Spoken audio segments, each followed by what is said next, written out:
गुरुर्ब्रह्मा गुरुर्विष्णु गुरुर्देवो महेश्वरा गुरु साक्षात परब्रह्मा तस्मै श्री गुरुवे नमः। तस्मै श्री गुरुवे नमः। तस्मै श्री गुरुवे नमः। चलिए जयकारा लगाते हैं सब मिलके। बोलो समर्थ सदगुरुदेव संत श्री रामलाल जी सियाग की जय। बोलो शिव अवतारी महायोगी बाबा श्री गंगाई नाथ की जय। जय हो। बोलो दशम अवतार कल की अवतार की जय। जय हो। बोलो सनातन धर्म की जय। जय हो। बोलो पलाना धाम की जय। जय हो। बोलो जामसर धाम की जय। जय हो। बोलो काजलवास धाम की जय। जय हो। बोलो गोरक्ष धाम की जय। जय हो। बोलो गौ माता की जय। जय हो। जय श्री गुरुदेव, जय श्री दादा गुरुदेव, जय माँ आदिशक्ति, जय श्री गुरु माँ। जय श्री गुरुदेव, जय श्री दादा गुरुदेव, जय माँ आदिशक्ति। जय गुरुदेव, जय दादा गुरुदेव।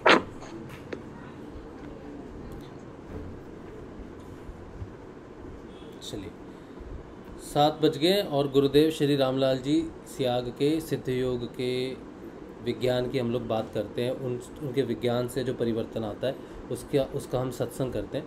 और सत्संग जो है, सत्संग में बहुत सारी ऐसी चीज़ें होती हैं जो साधक दीक्षा लेता है गुरुदेव जी से, तो उसके जीवन में बहुत सारे बदलाव आते हैं। जब जीवन बदलना शुरू होता है तो उसमें कुछ ऐसे पड़ाव होते हैं जो हमें जिनके बारे में जानकारी नहीं है, या जिनको देखने का जो हमारा दृष्टिकोण है वो अपूर्ण है, या हम अपने जीवन के उस पक्ष को वैसे नहीं देखते जैसे जागृति आने के बाद उसको देखा जाता है।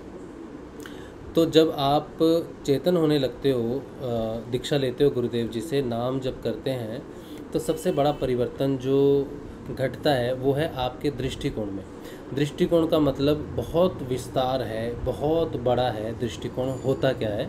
दृष्टिकोण का अर्थ है कि किसी वस्तु को देखने का आपका नज़रिया कैसा है।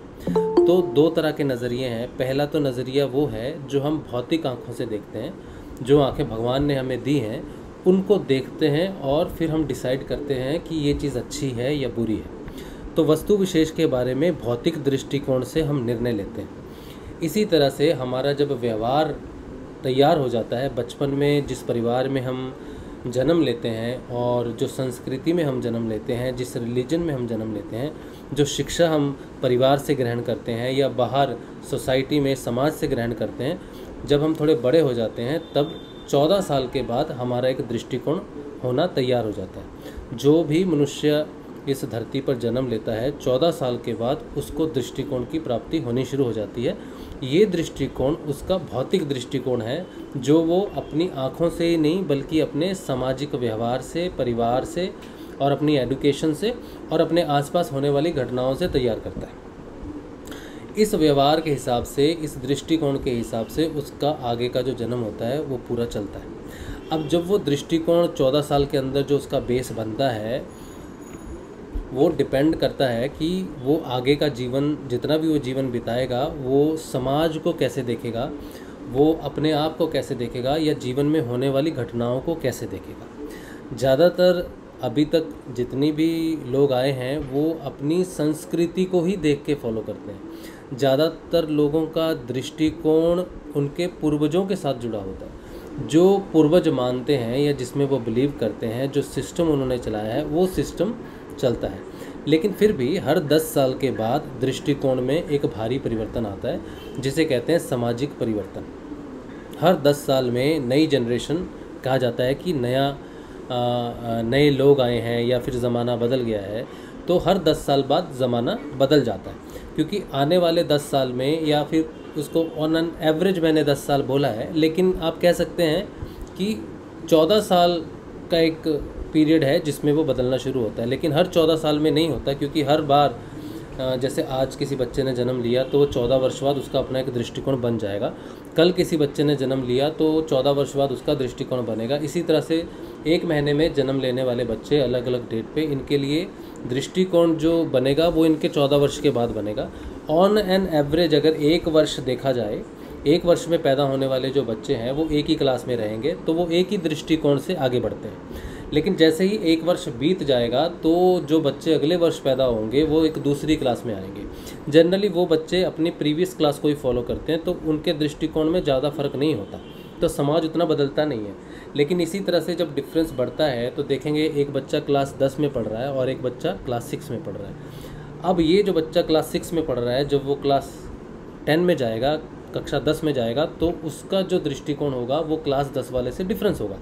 तो ये जो 4 साल का समय है ये दृष्टिकोण को स्थापित करना शुरू कर देता है। 10 साल आते आते वो पूरी तरह से चेंज हो जाता है। ये भौतिक दृष्टिकोण है, इसी से ही सारा समाज चलता है, सारी दुनिया चलती है। लेकिन जब गुरु का प्रवेश होता है जीवन में, तब दृष्टिकोण, ये जो दृष्टिकोण चलता आ रहा है, जिसकी वजह से जब कोई देश है, जैसे भारत देश है, भारत देश में बहुत सारे लोग जैसे आर्यंस आए थे, उनका एक दृष्टिकोण था, इंदू वैली था, उसका एक अलग दृष्टिकोण था, फिर 2000 साल पहले का दृष्टिकोण अलग था। इस तरह से दृष्टिकोण बदलता रहा। मुग़लों ने इन्वेड किया, मुग़लों ने अटैक किया, कन्वर्जेंस हुई, सारे लोगों के धर्मों में परिवर्तन हुआ और धर्म बदलते रहे। उसके बाद अंग्रेज़ आए, अंग्रेज़ों ने और भी इसको बदलने की कोशिश की, तो बहुत कुछ बदल गया।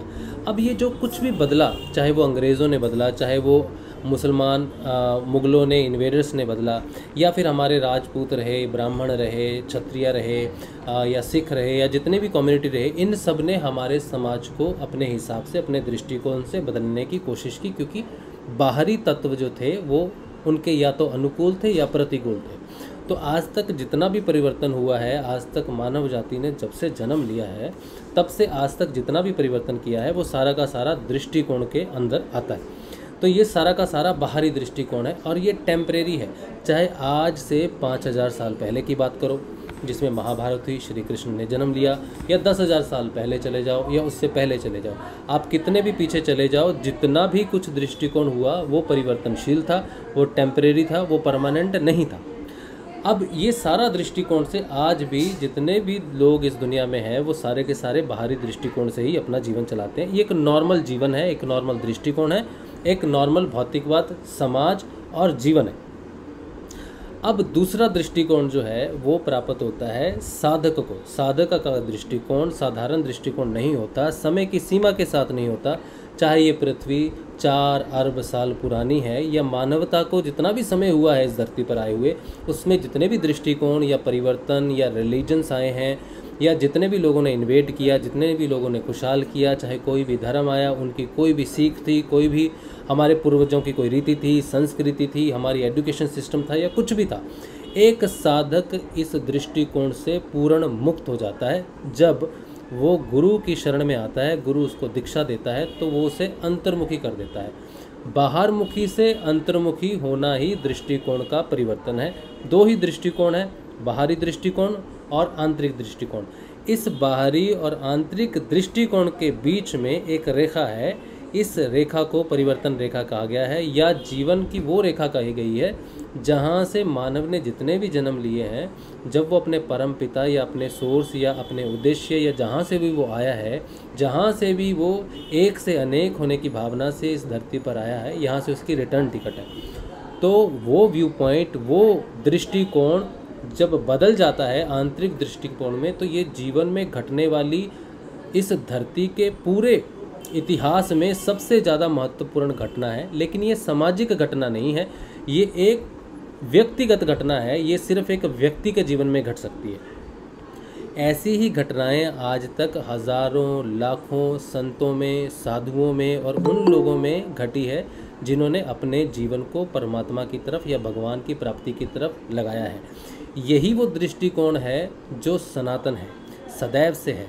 अगर आज से पहले सोचो 10 लाख साल पहले कोई व्यक्ति पैदा हुआ, उसे गुरु की शरण मिली, गुरु ने उसे जागृत किया और वो अंतर्मुखी हो गया, और उसका एक दृष्टिकोण समाज के प्रति, स्वयं के प्रति, भगवान के प्रति, अपने पूर्वजों के प्रति, अपनी रीति समाज के प्रति बना। वो दृष्टिकोण जो आज से 10 लाख पहले था, उस व्यक्ति का जो जागृत हुआ, अंतर्मुखी हुआ। और आज के दिन अगर आपका दृष्टिकोण गुरु कृपा से जागृत होता है, अंतर्मुखी होता है, उस दृष्टिकोण में और 10 लाख साल पहले जो व्यक्ति चेतन हुआ था उसके दृष्टिकोण में एक सुई बराबर भी अंतर नहीं होता है। जहाँ पर जिस दृष्टिकोण में परिवर्तन होता रहे वो सामाजिक और बाहरी दृष्टिकोण है। जिस दृष्टिकोण में कभी समय की दीमक नहीं लगती, जो काल के साथ संबंधित ना हो, वो दृष्टिकोण को सनातन धर्म की परिभाषा दी गई है।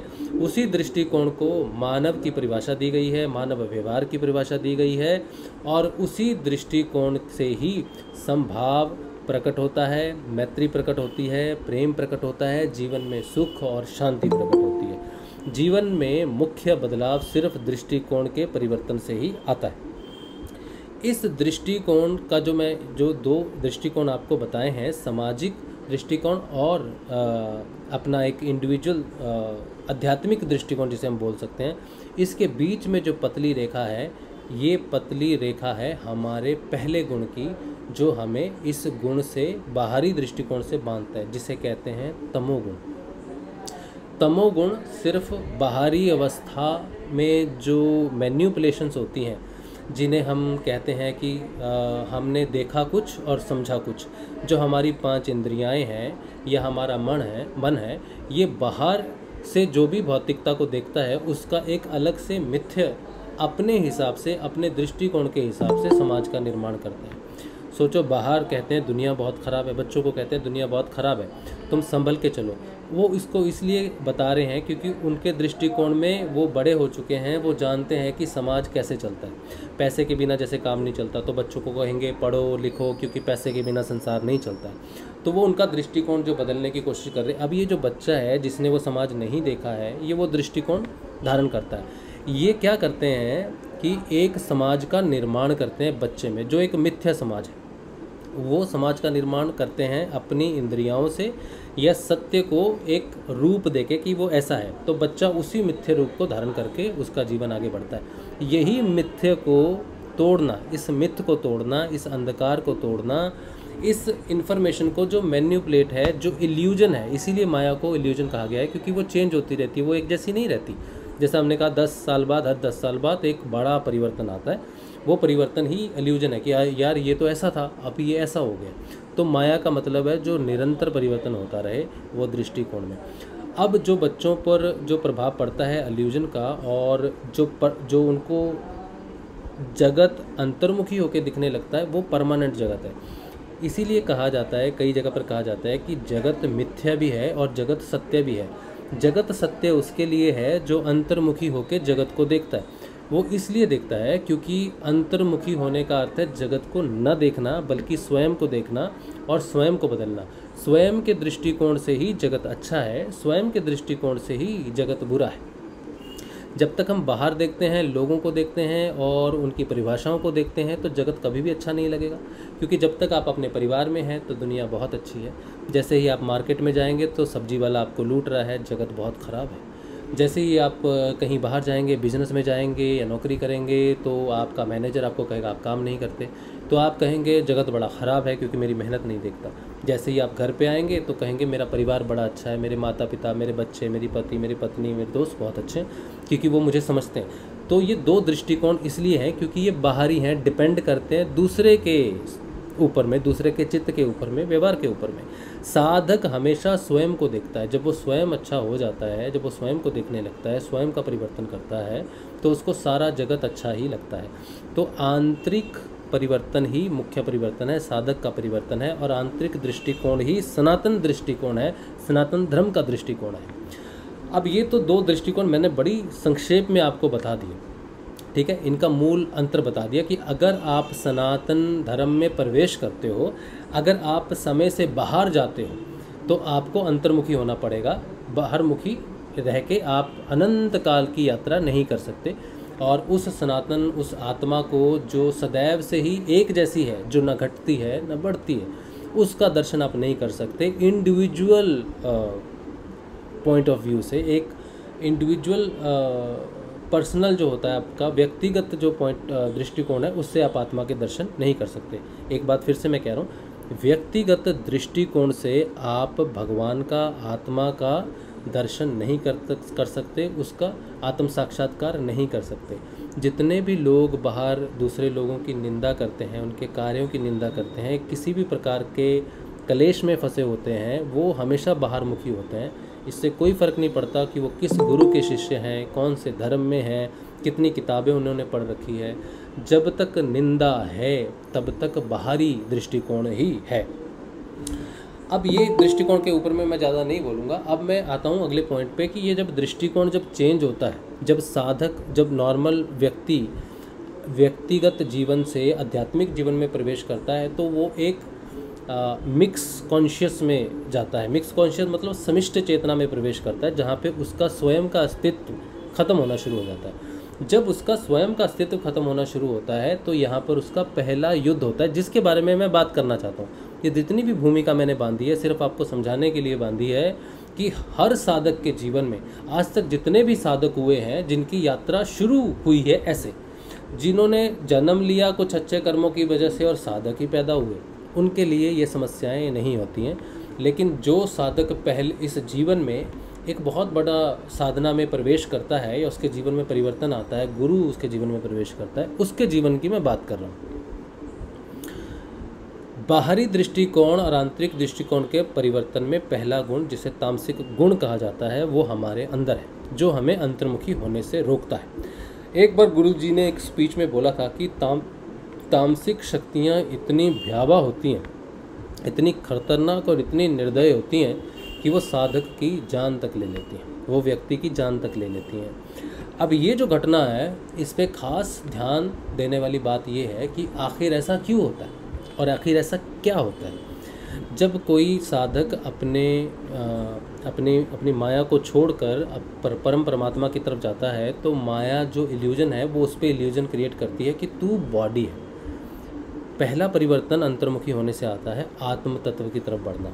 अंतर्मुखी होते ही आत्मा का ज्ञान नहीं होता, बल्कि उसमें काफ़ी समय लग जाता है। लेकिन जब वो अंतर्मुखी हो जाता है तो माया को इस बात का ज्ञान हो जाता है कि ये व्यक्ति अब रियलिटी में जाएगा या सत्य को जानेगा, तो वो उस पर अपने इल्यूजन का पूरा जो है अटैक करती है। ये जो इल्यूजन का अटैक है, ये ख़तरनाक अटैक है। ये उसके शरीर पे, उसके मन पे और उसके प्राणों पर प्रभावित होता है। तो साधक जब अंतर्मुखी होता है तो सबसे पहला उसमें डिप्रेशन क्रिएट होता है। ये डिप्रेशन बहुत ख़तरनाक होता है। इस डिप्रेशन में सुसाइडल टेंडेंसीज, आत्महत्या को प्रेरित करने वाले थॉट्स और विचार साधक को आने शुरू हो जाते हैं। ऐसे विचारों में साधक परेशान हो जाता है, क्योंकि वो इन विचारों को वेलकम नहीं करना चाहता, वो उन विचारों से दूर भागता है। ठीक है, तो उसको डर लगने लग जाएगा। उसको कई बार अपने घर में कोई खुशी हो तो खुशी से भी उसको डर लगने लग जाता है कि कहीं खुशी छिन ना जाए। ऐसा व्यक्ति जो है आइसोलेशन में जाना शुरू हो जाता है। अब डिप्रेशन देखो दो तरह के हैं। एक डिप्रेशन तो होता है जो साधक नहीं होते, उनमें भी ये डिप्रेशंस होते हैं, और एक होता है जो साधक में भी ये डिप्रेशन आ सकता है जब वो अंतर्मुखी उसका दृष्टिकोण बदलता है। तो ये शुरुआती युद्ध जो है, ये गुरुदेव आपके समर्थ गुरु हैं, क्योंकि गुरुदेव कहते हैं कि आपने नाम जपना है और ध्यान करना है, इसके अलावा आपने कुछ नहीं करना है, सब कुछ किया कराया है। ये जो गुरुदेव की बात है ना कि आपको नाम जपना और ध्यान करना और कुछ नहीं करना है, ये बहुत स्ट्रिक्ट हिदायत है, बहुत स्ट्रिक्ट हिदायत है कि मेरे प्रति समर्पित रहना है और दूसरा कोई मंत्र नहीं जपना है और किसी बाबा जी के नहीं जाना है, कोई उपाय के चक्कर में नहीं फंसना, किसी साधक के प्रति आपकी समर्पण साधक के प्रति नहीं होना चाहिए। लाइकिंग डिसलाइकिंग हो सकती है, लेकिन उसके प्रति पूर्ण रूप से आश्रित नहीं होना है कि वो बहुत अच्छा है, वही मेरी समस्या का समाधान कर सकता है। इस एक साधक की समस्या का समाधान सिर्फ गुरु करता है, बाकी सारे जो होते हैं उसके माध्यम होते हैं। तो किसी भी शिष्य में कभी भी कोई विशेषता नहीं होती, वो सिर्फ अपने गुरु का कार्य करता है, गुरु उसको इंस्ट्रूमेंट बना के काम करता है। तो दूसरे साधक को, चाहे वो नया हो या थोड़ा पुराना हो, उसको इस बात की जानकारी होनी चाहिए कि ये पथ जो है ये बहुत दुर्गम पथ है, बहुत ही मुश्किल पथ है, इसमें सिर्फ और सिर्फ गुरु ही रक्षा करते हैं। इसीलिए गुरु को छोड़कर, गुरु के मंत्र को छोड़कर एक साधक को दूसरे मंत्र का अध्ययन नहीं करना चाहिए या किसी दूसरे व्यक्ति के ऊपर में आश्रित नहीं होना चाहिए। अब जब वो परिवर्तन होता है तो पहला प्रभाव, पहला अटैक तमोगुण का ही होता है, क्योंकि ज़्यादातर लोग जो बाहरमुखी हैं वो तमोगुण में ही ज़्यादातर होते हैं। जो सतोगुण में होते हैं या रजोगुण में होते हैं वो थोड़े बहुत उनका दृष्टिकोण अंतर्मुखी हो सकता है, लेकिन पूर्ण रूप से बाहरी दृष्टिकोण तमोगुण को ही दर्शाता है। तो जब वो अंतर्मुखी होना शुरू होता है तो एक डिप्रेशन क्रिएट होता है और ऐसे विचार आने शुरू होते हैं कि तू अपने शरीर को ख़त्म कर, इस शरीर का कोई लाभ नहीं, इस जीवन का कोई लाभ नहीं, रिश्तों में कोई मतलब नहीं है। छोटी छोटी बातों पे उसको डिप्रेशन क्रिएट होगा, एकदम से उसको फील होगा कि ये मुझे पसंद नहीं करते, छोटी सी बात पे ही उसको एंगर इश्यूज़ हो जाएंगे, ऐसी समस्याओं का हो जाएगा। ऐसे समय में साधक को हमेशा गुरु के प्रति अपना विश्वास बनाए रखना चाहिए, गुरु जी की तस्वीर को हमेशा अपने पास रखना चाहिए और गुरु मंत्र का जाप जितना हो सके उतना करना चाहिए। ठीक है, एक चीज़ और बताता हूँ, अगर आप गुरुदेव श्री रामलाल जी सियाग के शिष्य हो, ठीक है, तो ऐसे समय में आप लौंग का सेवन कर सकते हो और वो 40 दिन 50 दिन के ऐसे कोई उपाय के अंदर नहीं आता है। मैं कोई आपको उपाय नहीं दे रहा हूँ लौंग का, जो कुछ लोग अभी लौंग का उपाय देते हैं कि 40 दिन खाओ, ये करो, ये उस 40 दिन या ऐसा कुछ भी नहीं होता। लौंग एक औषधि है, लौंग में एक ऐसा तत्व है जो हमारे कुछ ग्लैंड्स को क्या करता है, रसायन को स्त्रावित करता है। लौंग खाने से आपके ब्रेन में जो केमिकल रिलीज़ होता है, जो पेट में जो केमिकल रिलीज़ होता है, वो आपको सकारात्मक ऊर्जा देता है। अब ये क्यों मैं कह रहा हूँ, अब इसको ध्यान से सुनना। हमारा जन्म जो है वो एक नक्षत्र मंडल में होता है, एक सूर्य और चंद्रमा के अधीन होता है। सूर्य की एक स्थिति है, चंद्रमा की एक स्थिति है, उसके अधीन ही हमारा जन्म होता है। तो हमारे अंदर जो रस स्त्रावित होते हैं वो सूर्य और चंद्र की जो प्लैनेटरी पोजीशन होती है इस पे बहुत ज़्यादा डिपेंड करता है। समझ लो कि हमारा जो सिस्टम है, शरीर है, ये प्रकृति का एक क्लॉक सिस्टम है। अगर प्रकृति में चाबी दे रखी है तो हमारा सिस्टम चलता रहेगा। अगर प्रकृति की चाबी निकाल दी या हरियाली निकाल दी या पेड़ निकाल दिए, कुछ निकाल दिए, तो हमारा जीवन भी टैट है, फिस हो जाएगा। तो प्रकृति क्या है, प्रकृति हमें चलाने वाली है या हमें संचार करने वाली प्रकृति है। तो प्रकृति में जो खगोलीय घटनाएं होती हैं, जैसे घड़ी है, घड़ी के 2-3 कांटे हैं, एक घंटे का, एक मिनट का और एक सेकंड का, लेकिन उसको चलाने वाली पीछे बहुत सारी गरारियाँ होती हैं जो एक दूसरे के संयोग से चलती हैं। इसी तरह से खगोलीय घटना प्रकृति में जितनी भी होती हैं वो सारी की सारी आप पे प्रभाव डालती हैं, आपके ग्लैंड्स पे प्रभाव डालती हैं। जब हमारा जन्म होता है तो किसी एक खास खगोलीय घटना के अंतर्गत ही उसका जन्म होता है। जैसे आप सोचो कि चंद्र ग्रहण है या फिर सूर्य ग्रहण है। अब सूर्य ग्रहण हर दिन नहीं लग जाता कि अचानक किसी दिन लग गया। अगर ऐसा होता तो ये साइंस नहीं होती। जो हमारे पूर्वज थे जिनके पास सॉफ्टवेयर्स वगैरह नहीं थे, जब वो गणना करते थे कि इस दिन चंद्र ग्रहण लगेगा तो उनको ऑटोमेटिकली पता चल जाता था कि आज अगर चंद्र ग्रहण है तो इसके या तो 14 दिन पहले या 14 दिन बाद में, यानी कि हाफ मंथ में जो होता है, जैसे जो एक मून साइकिल होता है पूरा, जो धरती के आजू बाजू वो घूमता है, वो 27.5 दिन के आसपास होता है। इसलिए फरवरी में मैक्सिमम 28 दिन होते हैं। अगर चंद्र का जो पृथ्वी के आजू बाजू का चक्कर है वो 26 दिन में पूरा होता तो फरवरी में शायद 26 दिन होते या कोई और महीना होता जिसमें 26 होते हैं, कुछ गणना अलग हो जाती। फरवरी में 28 दिन का महत्व यही है कि एक चंद्र को एक पूरा चक्कर काटने के लिए मिनिमम 27.5 दिन का समय लगता है, तो 28 दिन उसको कंप्लीट माना गया। 4 साल बाद वो जो है एक दिन बढ़ जाता है, क्योंकि 27.5 दिन होते तो आधा दिन हर फरवरी में उसको एक्स्ट्रा मिलता है। तो 4 साल बाद वो आधा जो होता है वो एक महीने में उसको आधा पीरियड मिलता है एक महीने में। तो 12 महीने में आधा मिला के पूरा एक दिन का निर्माण होता है। इसलिए 4 साल बाद फरवरी में 29 दिन आते हैं। ठीक है, तो एक खगोलीय घटना है। और जब चंद्र ग्रहण लगता है या सूर्य ग्रहण लगता है तब क्या है, तब जब चंद्र ग्रहण लगता है तो पूर्णिमा के दिन लगता है। ठीक, फुल मून और न्यू मून कहते हैं ना, तब उसको ग्रहण लगता है, पर्टिकुलर दिन पे लगता है। पंचमी में ग्रहण नहीं लगता, षष्ठी को, सप्तमी को, अष्टमी को ऐसे ग्रहण नहीं लगता है। एक पर्टिकुलर दिन फिक्स है। पूरे जितने भी वर्ष हो गए हैं, 4 अरब वर्ष हो गए हैं पृथ्वी को, तो पंचमी के दिन कोई ग्रहण नहीं लगा आज तक, षष्ठी के दिन कोई ग्रहण नहीं लगा। ग्रहण पूर्णिमा या फिर न्यू मून को कहते हैं। मैं तो मानता हूँ, मेरे अभी मैंने इसका अध्ययन तो नहीं किया उतना, लेकिन जितना मैं समझ पाया हूँ वो इतना ही है कि पूर्णिमा के दिन ही ग्रहण ज़्यादातर लगता है। और अगर पूर्णिमा के दिन लगा है तो इसका मतलब है कि चंद्र, पृथ्वी और सूर्य एक डायरेक्शन में है। अब वो 14 दिन के बाद ठीक उसके आधा कक्ष पूरा कर लेगा पृथ्वी का, तो वो संभावना है कि सूर्य ग्रहण लगने की पूरी संभावना है, क्योंकि अभी वो एक महीने में एक ही कक्ष में, एक ही ऑर्बिट में, वो फिक्स ऑर्बिट में घूमता है। अगले महीने का ऑर्बिट उसका 4 या 5 डिग्री अप या डाउन हो जाएगा तो वो अगले महीने ग्रहण हो सकता नहीं लगे, फिर वो इस तरह से पूरा ऑर्बिट पूरा करके वापस उसी ऑर्बिट में आएगा, वापस जब एक ही रेखा में आ जाएंगे तो ग्रहण लगता है। अब मैं जो ये बात आपको बता रहा हूँ ये आपकी मानसिकता से जुड़ी हुई है, आपके डिप्रेशन से जुड़ी हुई है, ये एक खगोलीय घटना है। मैं आपको इसलिए यह विज्ञान बता रहा हूँ कि आपने नकारात्मक शक्तियों से नहीं डरना है, भूत प्रेतों से नहीं डरना है। आपने ये नहीं सोचना है कि किसी ने मेरे पे जादू टोना कर दिया है, किसी ने मुझ पे कुछ कर दिया है, किसी ने कुछ कर रखा है। मैं आपको सिर्फ साधना में वैज्ञानिक तौर पे आपको नकारात्मक ऊर्जाओं से या नकारात्मक थॉट से अलग लेके आना चाहता हूँ, सिर्फ जानकारी देना चाहता हूँ। मेरा पर्पस यही है। हो सकता है कि मेरी जानकारी 100% करेक्ट ना हो, क्योंकि मैं कोई एस्ट्रोलॉजी या खगोलीय शास्त्री नहीं हूँ। मैंने सिर्फ अपने अध्ययन पे जो भी मुझे साधना के दौरान में जो फील होता है, जो पॉइंट्स मुझे मिलते हैं, उस पर मैं थोड़ी रिसर्च करता हूँ और कुछ नहीं करता। ठीक है, तो मेरा मेन मकसद है, अगर आपको ऐसे कुछ थॉट्स आते हैं तो आप सबसे पहले अपने आप को आज़ाद करोगे कि कोई भी बाहरी शक्ति आपको, कोई भी तामसिक शक्ति आपको प्रभावित नहीं कर रही है, ताकि आपके मन को बल मिले।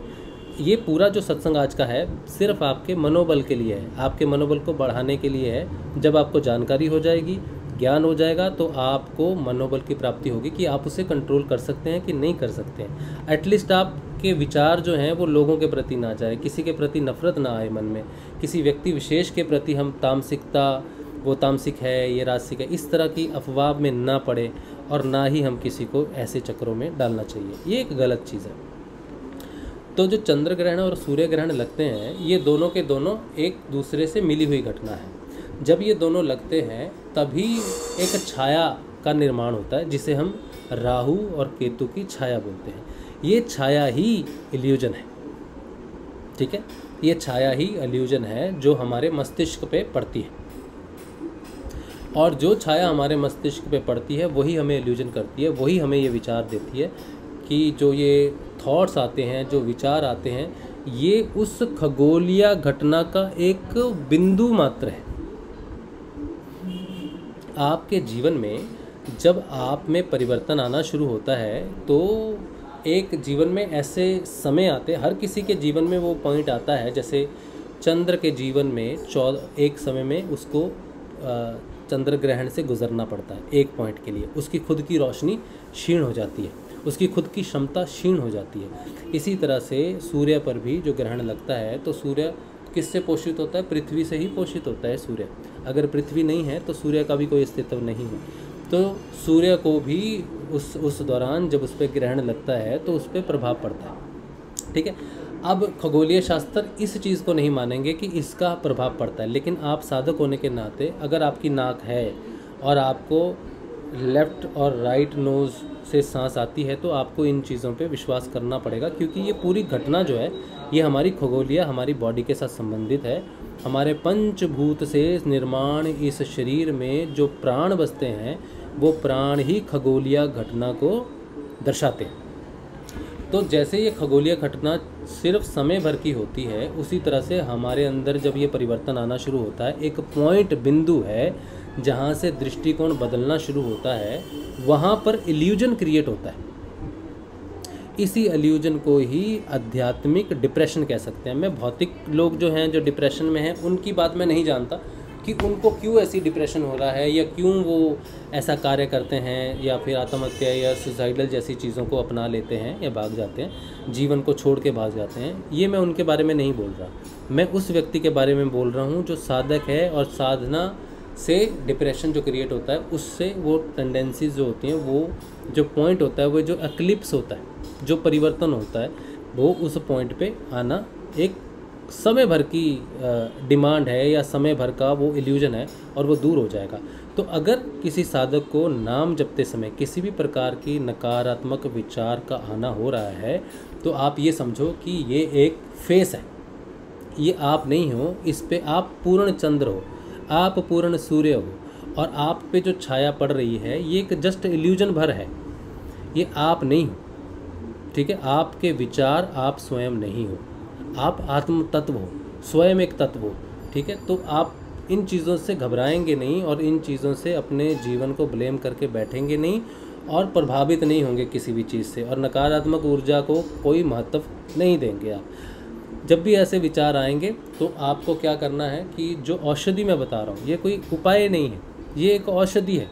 लौंग एक ऐसी औषधि है जो आपको उस समय आपके शरीर में वो रस स्त्रावित करेगी जो आपको इन विचारों से सकारात्मक, क्योंकि हमारे शरीर में जैसा मैंने शुरू किया था कि खगोलीय जो प्लैनेट हैं इनका प्रभाव हमारे मस्तिष्क में और हमारे हृदय में पड़ता है। हृदय का प्रभाव सूर्य का प्रभाव हृदय में पड़ता है और चंद्र का प्रभाव हमारे मस्तिष्क पे पड़ता है, और जितने भी विचार हमें आते हैं वो मस्तिष्क से आते हैं। तो हमें अपने मस्तिष्क को यानी कि हमारे मन को बल देना है, मन को बल देना है या मस्तिष्क को बल देना है। उसका बल जो है एक रसायन हमारे शरीर में द्रवित होता है, उससे बढ़ता है। तो लौंग जो है बस समझो कि उसी रस को स्त्रावित करता है। अगर इस तरह के विचार आते हैं तो आपने गुरुदेव जी को नमस्कार करके इसको एक औषधि के रूप में यूज़ करना है। आप देखो ये गर्म भी होता है लौंग, ठीक है, क्योंकि ये हमारे ब्लड को हीटअप करता है, हमारी बॉडी को हीटअप करता है, ठीक है। हीटअप इसलिए कर रहा है क्योंकि वो हमारे कहीं ना कहीं नकारात्मक ऊर्जा या विचारों को भस्म करता है या जलता है या किसी तरह हमारे शरीर को प्रभावित करता है। वो तो उसका केमिकल रिएक्शन है, उसके बारे में तो मैं नहीं जानता, लेकिन इससे आपको प्रभाव पड़ेगा। और जो भी बात मैं आपको बोल रहा हूँ ये मैं अपने पर्सनल अनुभव पे बोल रहा हूँ कि मेरे जीवन में जब घटनाएं घटी और मेरे को जब प्रेरणा हुई इस तरह की, मेरे जीवन में जो घटनाएं घटी उससे मुझे लाभ हुआ। तो एक लौंग का लाभ आपको नकारात्मक समय में होता है तो आप उसे ले सकते हो, लेकिन ये नहीं सोचना कि 40 दिन के उपाय। मैं बार बार बोल रहा हूँ इस बात को। लोगों ने इसको धंधा भी बनाया है, बिजनेस भी बनाया है, और लोगों को अपने आप में विशेष आके भी उन्होंने कहा कि हम विशेष हैं, हम ही बता सकते हैं। वो लोग बिल्कुल झूठ बोल रहे हैं और वो लोग विशेष भी नहीं हैं और उनके पास ऐसी कोई जड़ी बूटी भी नहीं है या ऐसा कोई गुरुदेव का दिया हुआ कोई स्पेशल राइट भी नहीं है कि वो बताएंगे तभी होगा। मैं अपने जीवन की घटना से रिलेट करके आपको बताता हूँ। जब 2014 में मैंने जब गुरुदेव जी की दीक्षा ली तब मैंने नाम जपना शुरू किया। लेकिन मैंने पूरे दृष्टिकोण का विवरण आपको दिया है पहले 15 मिनट में, तो मैं बाहरी दृष्टिकोण में था। लेकिन 5 साल बाद मेरे जीवन में कुछ ऐसी घटनाएं घटी जिससे मेरा अंतर्मुखी होने का समय आ गया। इतना नाम मैंने जप लिया, इतना एजपा जाप भी मुझे लगा। एजपा जाप तो मुझे शायद पहले महीने या समझो कि पहले हफ्ते में लग गया। तो 5 साल एजपा जाप कॉन्टिन्यूस तेल की धार की तरह, वो तार की तरह सदैव 5 वर्ष तक मेरे अंदर जब वो मंत्र चलता रहा, बिना रुके, सोए जागते खाते पीते सब काम करते समय वो मंत्र चलता रहा। तो 5 वर्ष लगे मुझे बाहरमुखी से अंतर्मुखी होने के लिए। जब मैं बाहरमुखी से अंतर्मुखी होने जा रहा था तब मैं इसी ग्रहण पे खड़ा था जिसे खगोलीय शास्त्र में ग्रहण कहते हैं, जब माया अपना इल्यूजन क्रिएट करती है।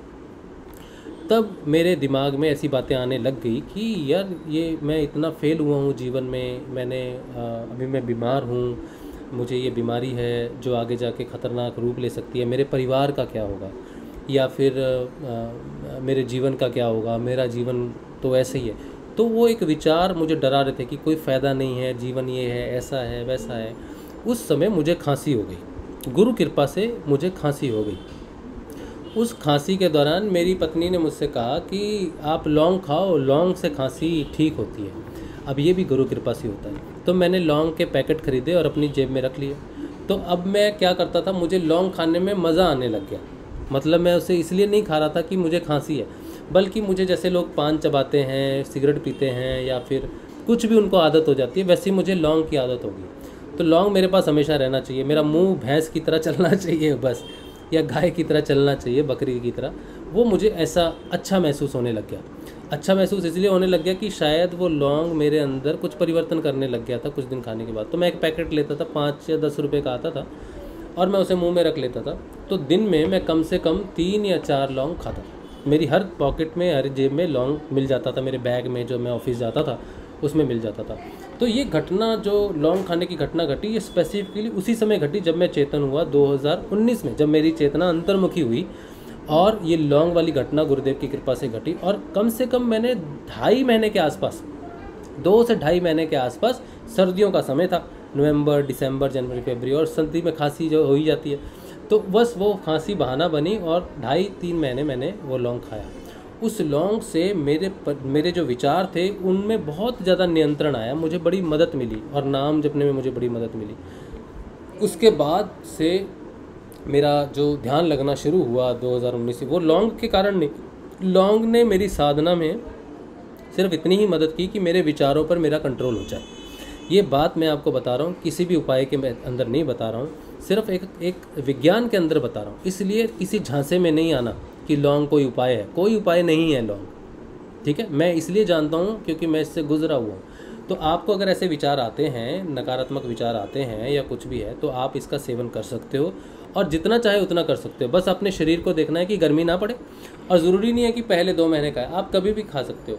मैं तो कभी मेरा इच्छा होती है तो मैं लौंग ऐसे ही खा लेता हूँ। गुरुदेव जी के पास हमेशा उनके पास लौंग रहते हैं, ठीक है। तो ये वो कोई तंत्र मंत्र नहीं है, कोई तंत्र विज्ञान नहीं है जिसे लोगों ने बदनाम किया है ना इसको लेके आज, वो वैसा बिल्कुल भी नहीं है। बिल्कुल सीधा सा औषधि के रूप में है। जैसे सिद्ध योग में 5 चीज़ें काम करती हैं: पुराने जन्म के कर्म प्रारब्ध, जप, तप, योग और औषधि। तो लौंग सिर्फ और सिर्फ एक औषधि है जो मस्तिष्क में कुछ स्रावित करती है, जिससे सकारात्मक होने में सहायता मिलती है और नाम जपने में मदद मिलती है, ठीक है।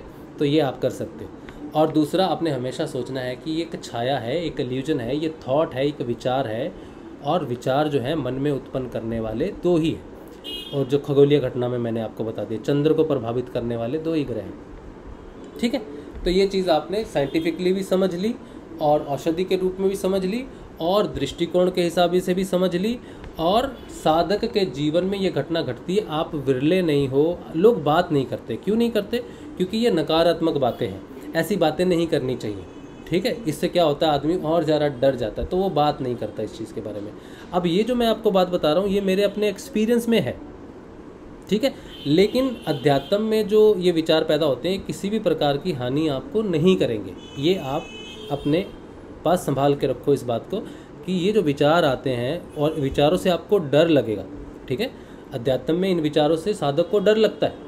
जो अध्यात्म में नहीं है वो तो उसको ग्रास्प करते हैं, वो तो उसको ढूंढते हैं, उन चीज़ों के पीछे जाएंगे, वो चीज़ करने की कोशिश करेंगे।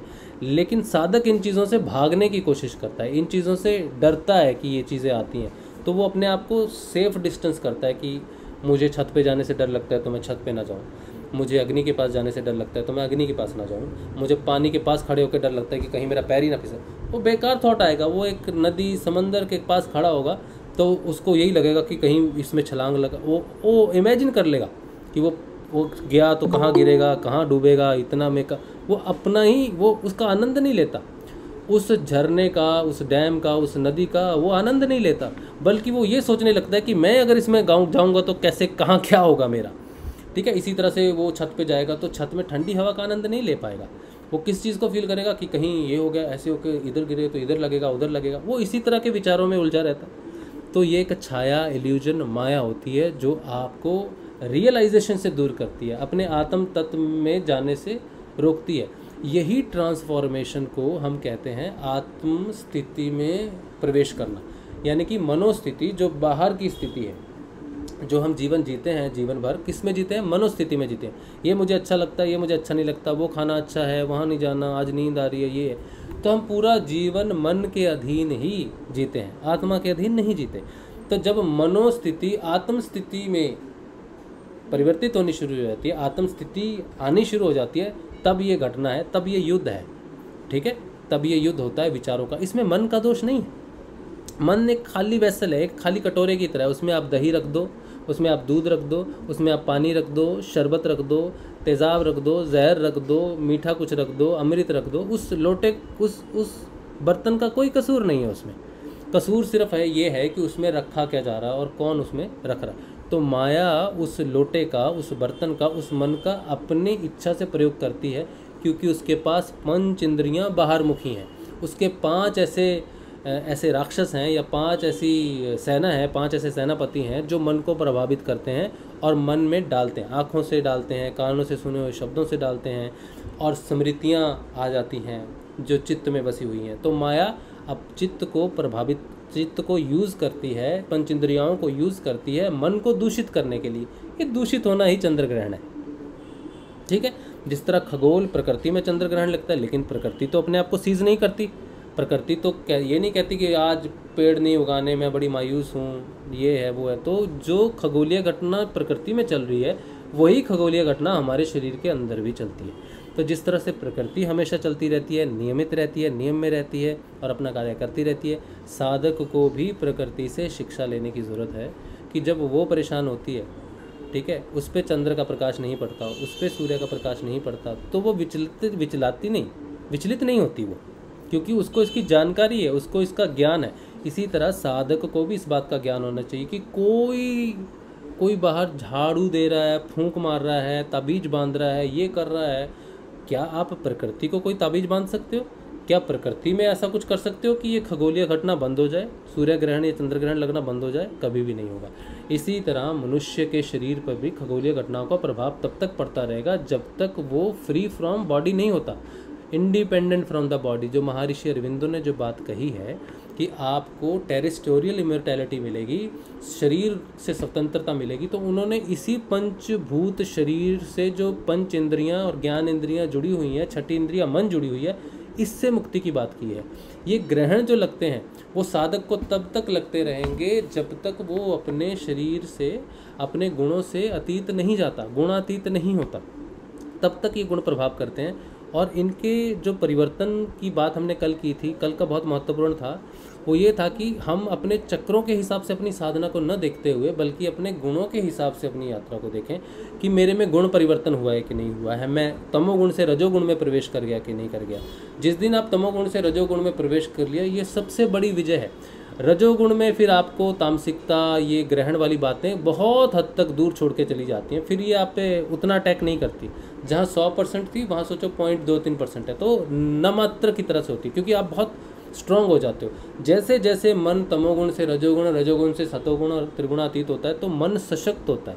इसी को ही गुरुदेव ने कहा है कि भारत दुनिया को मनोबल देगा।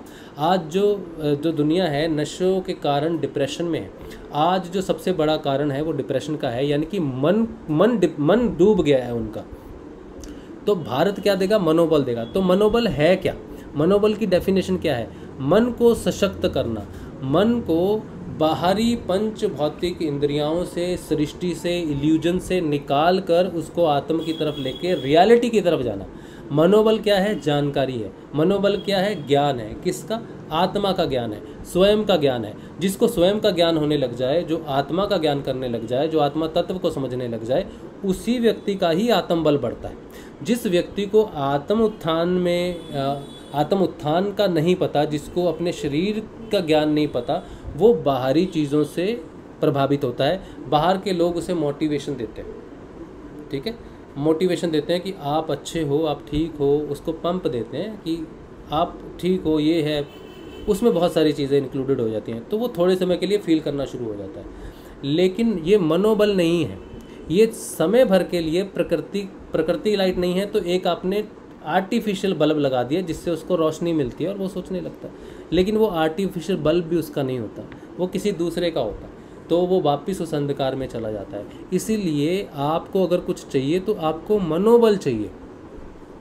आपको मनोबल तभी हो सकता है जब आप अपने गुणों को समझें, जब आप इस घटना को समझें, जब आप अपने शरीर का आपको ज्ञान हो। गुरुदेव आपको आपके शरीर को पढ़ाने इसीलिए आए हैं कि आपको पता हो कि आपके जीवन में घटने वाली घटनाएं जो आपको प्रभावित करती हैं, मन से प्रभावित करती हैं, वो मनोबल के कम होने के कारण है। इस पूरे संसार में आज जिसकी ज़रूरत है वो मनोबल की ज़रूरत है। सबका मन का उत्थान होना ज़रूरी है, क्योंकि ट्रांसफॉर्मेशन मन का ही है, और मन का ट्रांसफॉर्मेशन तब तक नहीं होता जब तक वो पूर्ण रूप से इन चीज़ों से खाली ना हो जाए। तो पहला ट्रांसफॉर्मेशन आपके मन का है। आत्मा का उत्थान जो है, जिसको हम आत्मबल कहते हैं, आत्मबल बढ़ने के साथ ही आपका मनोबल बढ़ सकता है। ऐसा नहीं है कि आत्मबल बढ़ रहा है और मनोबल नहीं बढ़ रहा है। आत्मा की तरफ बढ़ना, आत्म की तरफ यात्रा करना ही आत्मबल का उत्थान है। और जो मन आत्मा को देखना शुरू कर देता है, पंच इंद्रियाओं और भौतिक जगत को ना देखते हुए, भौतिक दृष्टिकोण ना रखते हुए, जो 14 साल के बाद बनता है, जिसकी बात मैंने पहले 20 मिनट में की है, वो आत्मा जो सनातन है, जो शाश्वत है, जो हजारों वर्षों से आत्म की तरफ देख रहा है, जो कांस्टेंट है, जो ईश्वर है, जो स्वयं को उस ईश्वर में ईश्वर में स्थापित करने की कोशिश करता है, साधन पथ पे नाम जपता है, उस नाम से उस सत्य की तरफ बढ़ता है, उसका वो मनो आत्मबल हमेशा से ही अपनी श्रेष्ठ जगह पर है। सूर्य हमेशा से उतना ही चमक रहा है, उसका प्रकाश जो है वो कम नहीं हो रहा, ज़्यादा नहीं हो रहा, वो हमेशा से ही उतना ही चमकदार है। तो ये ऐसा सूर्य है जिसका प्रकाश कम, ये भौतिक सूर्य नहीं, ये भौतिक सूर्य तो चला जाएगा, लेकिन आपका जो आत्म रूपी सूर्य है वो हमेशा से वैसा ही है, कांस्टेंट है, वो ना कम हुआ ना ज़्यादा हुआ, ना उसकी स्थिति परिवर्तन हुई, कुछ नहीं। तो आपका दृष्टिकोण भौतिक दृष्टिकोण से आध्यात्मिक दृष्टिकोण में परिवर्तन होने का मतलब है कि आत्म बल की तरफ बढ़ना। हम आत्मा के बल को नहीं बढ़ा सकते, हम किसे बढ़ा सकते हैं? हम सिर्फ मनोबल को बढ़ा सकते हैं। आत्मा की तरफ बढ़ना, आत्म बल को जानना कि मैं आत्मा हूँ, इसी से ही उस इल्यूजन को मारा जा सकता है, उस इल्यूजन से दूर हुआ जा सकता है, उस इल्यूजन को छोड़ा जा सकता है। वो इल्यूजन आप अभी उस जगह पे हो, इसलिए वो ग्रहण का असर, इल्यूजन का असर, नकारात्मकता का असर पड़ रहा है। जैसे ही उस पॉइंट से शिफ्ट होके बाहर भी शिफ्ट हो सकते हो। किसी चीज़ में आप थोड़ी देर के लिए मगन हो गए, कोई चीज़ आपको अच्छी लगने लगी, कहीं बाहर घूमने चले गए, तो उस पॉइंट से खिसक गए, वापस रबड़ की तरह वहीं आएंगे। लेकिन अगर आध्यात्मिक दृष्टिकोण देखेंगे तो वो उस पॉइंट से अगर आंतरिक दृष्टिकोण में चले जाएंगे तो फिर वो वापस नहीं आता। अगर मन ऊपर की यात्रा करता है तो फिर वो नीचे नहीं आता, फिर वो ऊपर ही जाता है। तो ये परमानेंट इलाज है आपके विचारों का। तो आप क्या करोगे? आप साधक होने के नाते ऐसी समस्याओं से कैसे दूर रहोगे? सबसे पहले आत्मा की तरफ जो चीज़ आपको लेके जाती है उस चीज़ में सवार हो जाओगे, वो है नाम जप। सिर्फ और सिर्फ नाम जप ही है जो आत्मा स्वयं है, जो गुरु स्वयं है। तो सिर्फ गुरु का अनुसरण करना है, सिर्फ गुरु की बात सुननी है, सिर्फ गुरु के बताए रास्ते पे चलना है। बाकी कहीं से भी ज्ञान प्राप्त हो जाए, कोई आपका जीवन बदल दे, कोई आपको कितनी भी बड़ी कुछ भी दे दे, आप उसके गुलाम नहीं हो सकते, आप उसके दास नहीं हो सकते, आप उसके प्रति कृतज्ञ नहीं हो सकते। धन्यवादी होना चाहिए, थैंक यू वेरी मच होना चाहिए ज़रूर कि थैंक यू, अच्छी बात है, लेकिन उसके प्रति आसक्त नहीं हो सकते। ठीक है, आपको सिर्फ ये जानना है कि ये एक डाकिया भर है, सिर्फ ये कोरियर बॉय है, सिर्फ ये डिलीवरी बॉय है, सिर्फ इसके माध्यम से कोई चीज़ मेरे तक पहुंची है, क्योंकि मैं उस पोजीशन पे नहीं हूं जो चीज़ को समझ सकता हूं। तो समहाउ मैं दिल्ली जाके अपना पार्सल नहीं ले सकता, तो दिल्ली वाले पार्सल मुझे भेजेंगे तो डाकिया लेके मेरे पास आएगा, तो मैं डाकिये के पैर में नहीं पड़ूंगा, हाँ धन्य हो गया जी। नहीं करते हम, ऐसा करते नहीं करते। उसकी सर्विस के लिए उसको चार्ज मिल जाता है, उसका काम हो गया। तो गुरु ने जिसको जो चार्ज दिया है वो गुरु देखेगा उसको। आप तो बस नमस्कार कर सकते, थैंक यू वेरी मच जी, हाँ दरवाज़ा बंद, जाओ अपने घर जाओ। तो आपको किसी व्यक्ति के प्रति कोई ज्ञान प्राप्त होता है, कोई जानकारी प्राप्त होता है, फिर भी आपका विश्वास एकमात्र उस सूर्य की तरफ ही होना चाहिए कि उसी का ही भेजा हुआ एक है। ठीक है, कोई व्यक्ति विशेष नहीं है इस दुनिया में, कोई भी व्यक्ति उस गुरु से विशेष नहीं है, उस आत्मा से विशेष नहीं है, सारे उसके निमित्त मात्र ही हैं। ठीक है, तो ऐसी स्थिति में एक तो मंत्र जाप करना है, दूसरा गुरु के प्रति कृतज्ञ रहना। थैंक यू पहला गुरु को होना चाहिए। ठीक है, पहला थैंक यू किसको? गुरु को। बाद में कहो हाँ बाद में जो कर रहा है सो कर रहा है, ठीक है। तो नाम जपना है, तस्वीर को अपने पास रखना है। पहली जब घटना घटी, पहला कोई प्रश्न उठा या डर लगा, तो किसको पुकारना है? वो नहीं जो आपके प्रश्नों का जवाब भौतिक रूप से दे रहा है, वो जो भौतिकता को अरेंज कर रहा है। तो पहली पुकार गुरु को होनी चाहिए। अगर आप कहो कि यार किसी गुरु भाई ने मुझसे कहा और मुझे बड़ी शांति मिली, या उसने मेरी प्रार्थना कर दी, या उसने मेरे मदद कर दी, मुझे बता दिया, तो उसने बड़ा उपकार किया, कोई उपकार, फिर आप डूबोगे। आपको यही होना चाहिए कि गुरुदेव ही मेरी सहायता कर रहे हैं। आपका विश्वास गुरुदेव पे पक्का होना चाहिए। गुरुदेव ही माध्यम बनाते हैं, इसको बनाया नहीं तो उसको बनाएंगे, नहीं तो उसको बनाएंगे, कोई विशेष नहीं है। एब्सोल्युटली पत्थर और यंत्र में कोई अंतर नहीं है। आपकी कृतज्ञता हमेशा हमेशा गुरु की तरफ होनी चाहिए। आपके जीवन में अच्छा घटा, गुरु जी को नमस्कार, गुरु जी सुधार करेंगे। आपके जीवन में कुछ बुरा घटा तो सुधार करेंगे, अच्छा घटा तो गुरु जी को कहेंगे गुरु जी मार्गदर्शन करते रहें। डेली एक नियम बना सकते हैं, गुरुदेव के आगे नमस्कार कर सकते हैं। जब आप मेडिटेशन करते हो, ध्यान करते हो, गुरु की तरफ नमस्कार करके इतना ही करो कि गुरुदेव कोई गलती होगी हो तो माफ़ करना, और मुझे आगे की तरफ मैं रहूं, आपकी तरफ मैं बढ़ता रहूं। ऐसा एक मन में संकल्प कर सकते हैं डेली। तो आपकी जो, वैसे तो ज़रूरत नहीं होती इस चीज़ की, लेकिन फिर भी अगर ये आपकी मदद करती है ये चीज़ कि आप डेली गुरुदेव के आगे अपना सिर रखो, गुरुदेव कुछ मैं तो नादान हूँ, मैं तो गलतियां कर सकता हूँ, मेरी सोच में, मेरे व्यवहार में, मेरे किसी भी प्रकार की कोई गलती हो सकती है, अगर होगी हो, ठीक है, तो मेरा मार्गदर्शन कीजिए। गुरुदेव कभी आपको दंडित नहीं करते, वो कभी अपने शिष्य को, अपने बच्चे को, कोई पिता अपने बेटे को तभी डराता है या तभी मारता है, झपटता है जब वो उसकी भलाई के लिए काम करता है। तो जीवन में उतार चढ़ाव आने पे गुरु को दोषी नहीं मानना, गुरु को हमेशा पिता के समान पहला कृतज्ञता है जो वो गुरु के प्रति होनी चाहिए, ठीक है। तो नाम जपना है, गुरु के प्रति नियमित ध्यान करो, और जब भी ऐसा कोई थॉट विचार आए तो इमीडिएटली गुरु को याद करना है। किसे याद करना है? गुरु को याद करना है। मंत्र जपना शुरू कर देना, जैसे ही विचार आए मंत्र जपना शुरू, और भागना नहीं ऐसी परिस्थितियों में, ठीक है। खड़े रहो, वहाँ पर खड़े रहो और गुरु को याद करो, उसी क्षण, उसी पग, उसी सांस में गुरु को याद करो, उसका मंत्र जपो, उसे पुकारो मदद के लिए कि गुरुदेव ये विचार मुझ में आ रहा है, ये विचार मुझ में आ रहा है, मुझे सशक्त करो, मुझे सशक्त करो, और मंत्र जपो। और औषधि के रूप में वो लौंग जो है वो आप सुबह शाम खा सकते हो। वैसे तो 2 लौंग सुबह 2 शाम को खाओ, लेकिन गर्म होता है बहुत, ठीक है। अब मेरे जैसे व्यक्ति को पेट में पहली गर्मी है तो मैं 4 लौंग एक दिन में नहीं खा सकता, लेकिन जिस समय गुरुदेव ने खिलाने तो उस समय तो मैंने पैकेट भर खाए, ठीक है। वो ज़रूरत थी मेरे शरीर की और गुरु कृपा थी। अभी मुझे ज़रूरत नहीं, अभी मैं खाऊंगा तो मुझे गर्म पड़ेगा, ठीक है। तो आपने उसको एज ए औषधि यूज़ करना है, कोई उपाय नहीं, कोई ढोंग टिपारा नहीं, कोई दिया जलाने का नहीं, कोई सरसों तेल, बासमती का तेल, घी का तेल, ये सब ढोंग है और इनमें कोई मतलब नहीं है, ठीक है।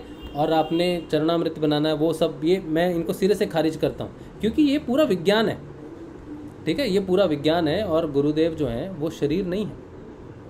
आत्म उन्नति सिर्फ तभी हो सकती है जब आप गुरु को तत्व के रूप में धारण करोगे, उसके शरीर से लाभ उठाने की कोशिश करो। पूजा तो आपको वैसे ही करनी है, चरणामृत आप इसलिए बना रहे हो कि आपको कोई ये है वो करना है, वो तो आप वैसे ही बना के पियो ना, उनके चरणों को धो के पियो, शिष्य का तो वैसे ही लाभ है, लेकिन उपाय में नहीं आना चाहिए, ठीक है। कोई पर्टिकुलर तेल गुरुदेव को, कोई मैंने सुना है कि वो सरसों के तेल का दिया जलाना है, तो ये अब मैं इसे क्या कहूँ, इसे मैं तो सही नहीं मानता इस चीज़ को, क्योंकि ये तो भेद आ गया, ठीक है। भेद तो गुरुदेव किसी में नहीं करते, ठीक है। हाँ, जब हम दिया जलाते हैं तो दिया किस लिए जलाते हैं, इसका वैज्ञानिक कारण क्या है, दिया क्यों जलाया जाता है। आपको पता है, जो पुरानी गुफाएं होती हैं जहाँ पर भोलेनाथ के शिवलिंग हैं, या फिर पुराने जैसे माता वैष्णो देवी का मंदिर है, वहाँ पे वो लाइट्स नहीं लगाते, अंदर में गर्भगृह में कभी लाइट्स नहीं लगाते, वहाँ पर प्रकृति रूप से दिया जलता है।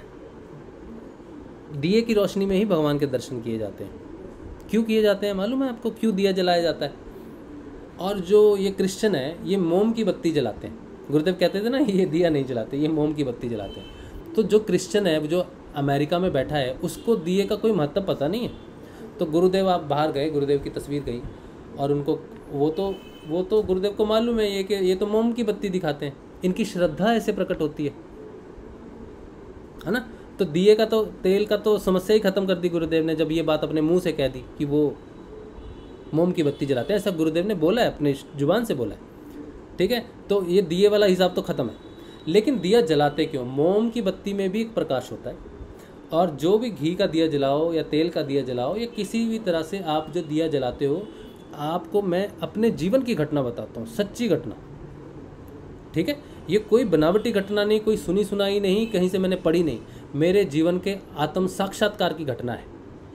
जो दिया हम जलाते हैं उसकी जो लौ होती है वो एक तरह से आत्मा का प्रतिबिंब है, लेकिन आत्मा नहीं है, आत्मा का प्रतिबिंब है। मैंने देखा है, मैंने उस ज्योति के दर्शन ध्यान में किए हैं,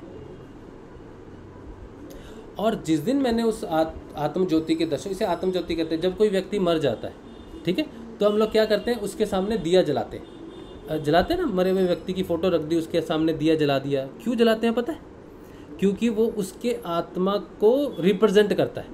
जब किसी के प्रति देश में बहुत ये उठता है, रोष उठता है कि हमें इंसाफ चाहिए, तो वो क्या करते हैं, कैंडल्स जलाते हैं, कैंडल्स की लौ को जलाते हैं। अब जब किसी को श्रद्धांजलि देंगे ना, तो कैंडल की लौ रहेगी, तो हम श्रद्धांजलि किसको देते हैं? वो आत्म रूप को, आत्म के प्रतिबिंब को, हम तुम्हें आत्म रूप से तुम्हारा सम्मान करते हैं। और जब किसी गर्भगृह में या किसी भी जगह पे, देवी जगह पे, वहाँ पे कृत्रिम लाइट नहीं जलाते, ट्यूबलाइट ये सब नहीं जलाते, वहाँ पर दिए की रोशनी से ही उजाला करते हैं, क्योंकि जिस समय हम वहाँ पर होते हैं हमें किस चीज़ के लिए प्रेरित होता है? आत्मा की तरफ प्रेरित होता है वो। आत्मा को प्रतिबिंब के रूप, जब आत्मा को हम प्रतिबिंब के रूप में सामने रखें, क्योंकि आत्मा के तो दर्शन नहीं हो सकते इस जगत में, संसार में, ब्रह्मांड में कोई भी आत्मा का दर्शन नहीं कर सकता। आत्मा को आज तक किसी ने नहीं देखा। क्यों नहीं देखा? क्योंकि आत्मा सबको देखती है, आत्मा को देखने वाला दूसरा तत्व नहीं है, इसलिए आत्मा को देखा नहीं जा सकता। लेकिन आत्मा को एक प्रतिबिंब के रूप में देखा जाता है, और वो है ज्योति, जो दिए की होती है, जो कैंडल की होती है। अब आप जाओ काजलवास में गर्भगृह है, जहाँ माँ रहती है, हमारी हिंगलाज माँ रहती है, ठीक है, विराजमान रहती है वहाँ पर कोई लाइट नहीं है। वहाँ पर बिल्कुल छोटी सी गुफा है, और उसकी माँ के आगे सदैव एक दिया जलता रहता है। अब वो घी का है ना तेल का है, इसमें नहीं जाना आपको ठीक है, इसमें नहीं जाना, सिर्फ ज्योति होती है। ज्योति महत्वपूर्ण होती है, जो आत्मा का प्रतिबिंब है। और मैं आपके सामने राजशिव बोल रहा हूँ कि गुरु की कृपा से मैंने उस प्रतिबिंब को देखा है, और इसीलिए मैं इस रहस्य को भी जानता हूँ कि मैंने जब उस प्रतिबिंब को देखा, ना तो उसमें सरसों का तेल था, ना ही उसमें घी था, और ना ही उसके आजू बाजू कुछ था। वो ऐसी ज्योति है जो बिल्कुल हिलती नहीं, जैसे दिया हिलता है ना हवा के साथ, छोटा कम बड़ा होता है, कभी लौ बड़ी होगी, कभी छोटी हो गई, ऐसा नहीं। और कोई दिया नहीं दिखेगा, सिर्फ लौ है, और इतनी कांस्टेंट है, इतनी खूबसूरत है, इतनी स्थिर है, सब तरफ अंधेरा और एकमात्र एक लौ है, और वो बिल्कुल हिल नहीं रही, ना कम हो रही है ना ज़्यादा हो रही है, ना ही उसके नीचे कोई दिया है, ना ही उसमें कोई बाती है। बिना बाती के, बिना तेल के और बिना दिए के वो ज्योति जल रही है, जिसे अमर ज्योति कहते हैं। ये दिया का रहस्य है। इसीलिए बाहर से बताने वाला जो उपाय है कि इसका जलाओ, ये बिल्कुल निराधार है। तेल से कोई फर्क नहीं पड़ता। आपके पास जो तेल है वो सिर्फ और सिर्फ गुरुदेव के द्वारा दिया हुआ मंत्र है। जिस तेल से मैंने उस ज्योति को जलाया है वो तेल संजीवनी मंत्र है, और वही तेल की धार की तरह, इसीलिए गुरुदेव ने कहा कि तेल की धार की तरह जपो, ये रुकना नहीं चाहिए। तो वो दिया जो अंदर जल गया है मेरे, यानी कि मेरे अंदर वो जपा जाप है, वो लय योग है, वो मंत्र की जो लय है वो मेरे अंदर फिक्स हो गई थी। ये बात मैं 2019 की बता रहा हूँ आपको, ठीक है। 1 मार्च 2020 की ये घटना है, जब मैंने उसको देखा, उस ज्योति को देखा। यानी कि ये प्रमाण है, सिद्ध योग में ये प्रमाण है कि ये मंत्र जब तेल की धार की तरह आपके अंदर चलने लग जाएगा तो वो अमर ज्योति के दर्शन आपको जरूर होंगे। ये सत्य बात है, प्रमाणित है, अनुभव में है। और उस दिए का तेल एकमात्र संजीवनी मंत्र है, भौतिक तेल से कोई मतलब नहीं पड़ता। इसीलिए जो आपको बता रहा है वो आपको गलत बता रहा है, वो आपको भ्रमित कर रहा है। वो खुद इस सत्य को जानता नहीं, उसने इस ज्योति के दर्शन भी नहीं किए, कोई भी हो। और चरणामृत की जो बात रही, तो चरणामृत भौतिक शरीर से बना हुआ चरणामृत आध्यात्मिकता में कोई लाभ नहीं देता।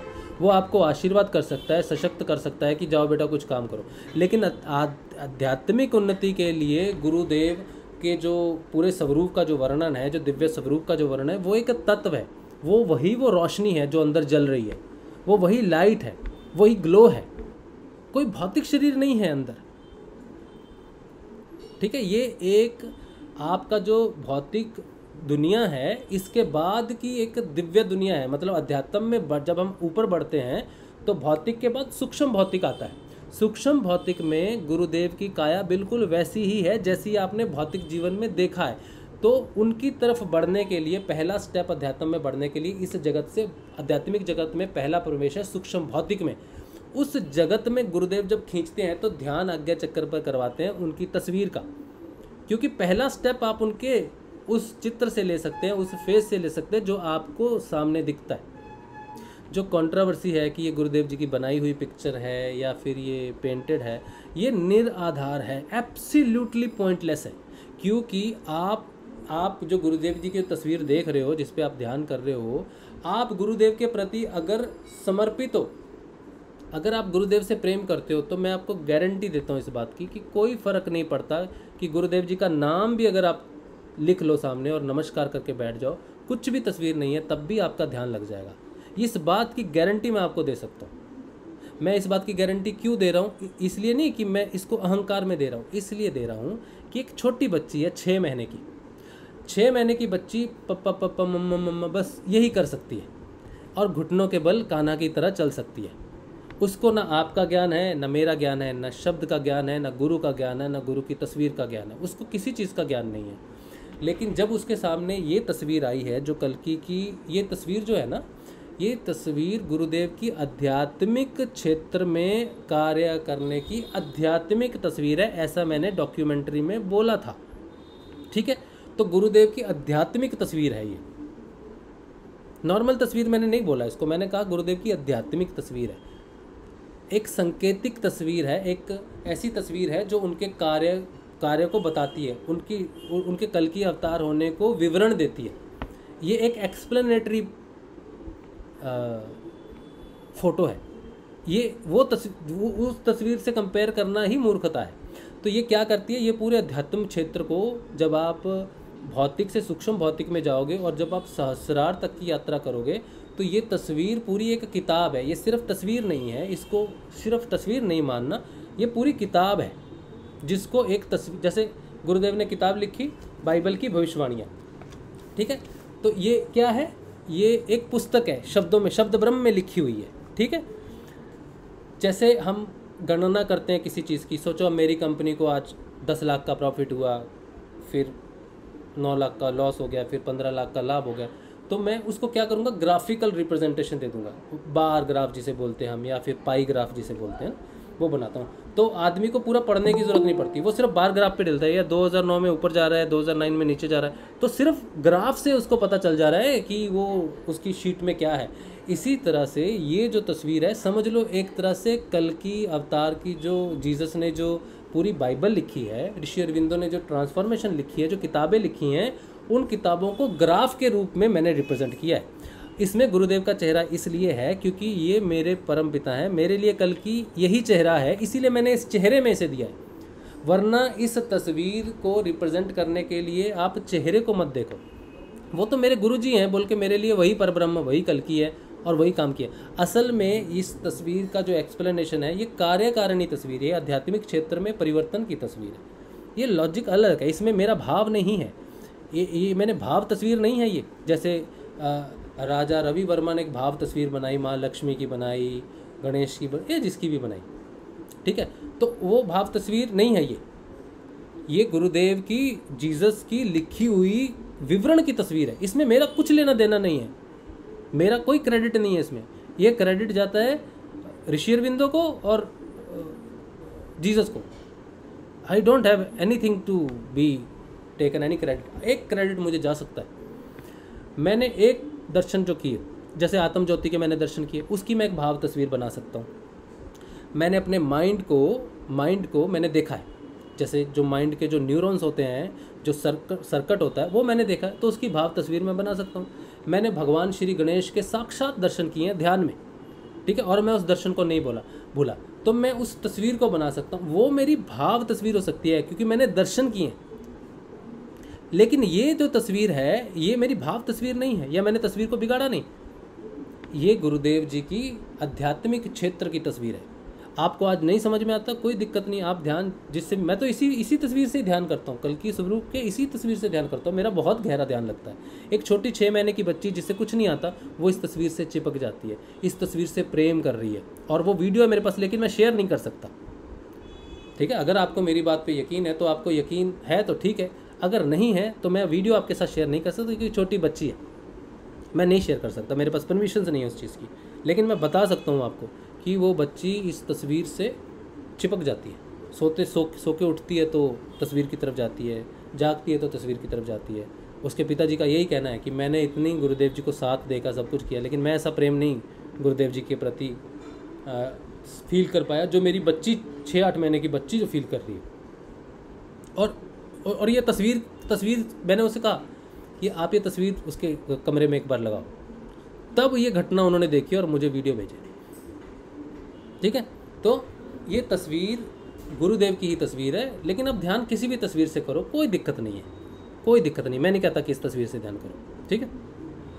तो क्या कहा मैंने पूरा आज जो जितनी भी मैंने वार्तालाप आपसे की है पिछले 1 घंटे में, वो मैंने यही कहा है कि हमारे रूपांतरण का ये जो आप देख रहे हो ना, ब्लैक से जाना, ये रूपांतरण जो है, यही वो ब्लैक छाया है, जो माया की छाया है, जो इल्यूजन है, जो हमारे मन को ग्रसित करती है। हमें झूठ के ढोंगों में नहीं पड़ना। आप दिया जलाओ गुरुदेव को, मैं रोज़ दिया जलाता हूँ, मैं दादा गुरुदेव और गुरुदेव को रोज़ दिया जलाता हूँ। सुबह देसी घी का दिया जलाता हूँ, जो घी मैं खाता हूँ वही उनको भोग लगाता हूँ, ठीक है। तो वो मैं क्यों लगाता हूँ?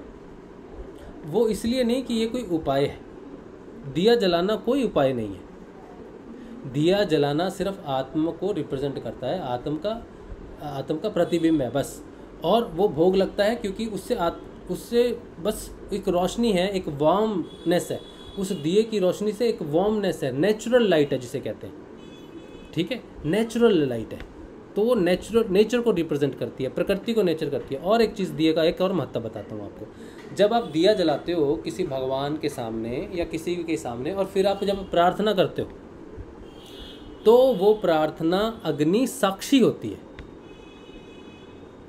वो साक्षी होती है भगवान के सामने। अगर वो मृत हो गया, वो कहीं गया, उसने कहा कि भगवान मैंने आपसे सच्चे मन से प्रार्थना की थी और आपने मेरी प्रार्थना सुनी नहीं, तो भगवान अगर मुकर गए ऐसा तो नहीं होगा, लेकिन सोचो भगवान ने कहा भाई क्या सबूत है, मैंने तो नहीं सुनी तेरी प्रार्थना, तो वो कहेगा प्रभु अग्नि जो शाश्वत है, अग्नि जो पवित्र है, अग्नि जो सारे महल को नष्ट करती है, सारी शुद्धियों को नष्ट करती है, जो पवित्रता की साक्षी है, उस अग्नि के सामने साक्षी मान के मैंने प्रार्थना की थी, आप उस अग्नि को प्रस्तुत कीजिए। तो वो जो अग्नि है, जो दिया जल रहा है, वो अग्नि आपकी प्रार्थना की साक्षी है, आपकी पूजा की साक्षी है। जो आप धूप काठी जलाते हो ना, जिसमें सुगंध आती है, वो मीनिंगलेस है। लोगों को सुगंध चाहिए घर में। मेरी वाइफ को बहुत अच्छा लगता है चंदन की खुशबू हो, मैं उसे कहता हूँ ये तो हार्मफुल है और इसका कोई मतलब नहीं है। आप सारी लाइटें बंद कर दो अपनी घर की, ठीक है। शाम को आप जलाते हो ना, सांझ बत्ती हो गई है, शाम हो गया, भाई घर की लाइटें जलाओ। और लोग लाइट जलाते क्या करते हैं, जो दुकान पे होते हैं नमस्कार करते हैं भगवान को, संध्या हो गई, नमस्कार हो गया। इससे अच्छा क्या होगा कि शाम को जहाँ भी आपका कार्यस्थल है, आपका घर है, आप कृत्रिम लाइट जलाने से पहले भगवान को दिया जलाओ, नेचुरल लाइट, साक्षी भगवान को। ये लाइट नहीं है, आपने इसको जला के भगवान को कहा भगवान संध्या बत्ती होगी, शाम होगी, लेकिन वहीं अगर आप दिया जलाते हो, दिए को साक्षी मान के भगवान को कहते हैं भगवान शाम हो गई है और आपका स्वागत है और अच्छे विचारों का स्वागत है, या मैं आपके प्रति कृतज्ञ हूँ, आपके प्रति नमस्कार करता हूँ। तो वो अग्नि का महत्व है। हम क्या करते हैं, जब हम लौ लेते हैं, जब हम सबको दिया दिखा देते हैं, सबको भगवान को दिया दिलाते हैं, तो बाद में हम 3 बार उसकी लौ लेते हैं, ऐसे करके लौ लेते हैं ना, लेते हैं। तो क्यों लेते हैं? अगरबत्ती की क्यों नहीं लेते लोग? अगरबत्ती भी तो जलाई है, उसकी नहीं देते। तो अग्नि पवित्र है, उसकी पवित्रता को हृदय में धारण करते हैं, उसकी पवित्रता को हम अपनी पंच इंद्रियों पे धारण करते हैं, उसकी पवित्रता को हम अपने मस्तिष्क में धारण करते हैं, ठीक है। तो अग्नि क्या है? पवित्रता है। अग्नि का संबंध डायरेक्ट परब्रह्म से है, ऐसा ऋग्वेद कहता है, ठीक है। तो शाश्वत, अग्नि शाश्वत है, जैसे जल। तो भगवान को अर्चना करते हैं जल से, उनके सामने घट रखते हैं, माँ के सामने घट रखते हैं, जल रखते हैं, उसमें गेहूं डालते हैं, वो उगता है, गेहूं उगता है। वो बिल्कुल हमारी नेचर से, प्रकृति से जुड़ा हुआ है। माँ प्रकृति है। जब धान होता है, बढ़ता है, तो 9 दिन में वो हमारी प्रॉस्पेरिटी का साइन है। प्रकृति को हम, हमारे घर में प्रकृति बढ़ रही है माँ के सामने, तो वो प्रकृति है। भगवान के सामने, गुरु के सामने दिया जलाने का अर्थ है, हे गुरु, आत्म रूप से आपके सामने प्रस्तुत हूँ। मैंने गुरुदेव घी का दिया जलाया है, मैंने गुरुदेव सरसों तेल का दिया जलाया है, तिल के तेल का दिया जलाया है, इसलिए आप प्रसन्न हो जाओ। There is no point, this is nonsense, absolutely nonsense. मूर्खता, महामूर्खता है जो ऐसा व्यक्ति आपको कहता है। तो 2 ही कारण है दिए के। पहला, आत्मा का प्रतिबिंब है जिसका साक्षी मैं हूँ। दूसरा, जिसका साक्षी मैं हूँ, इसका कहने का मतलब है कि मैंने उसको देखा है अपने अंदर जलते हुए। और दूसरा, वो साक्षी है परमात्मा और आपके बीच में संबंध की, इसका साक्षी ऋग्वेद है। ठीक है।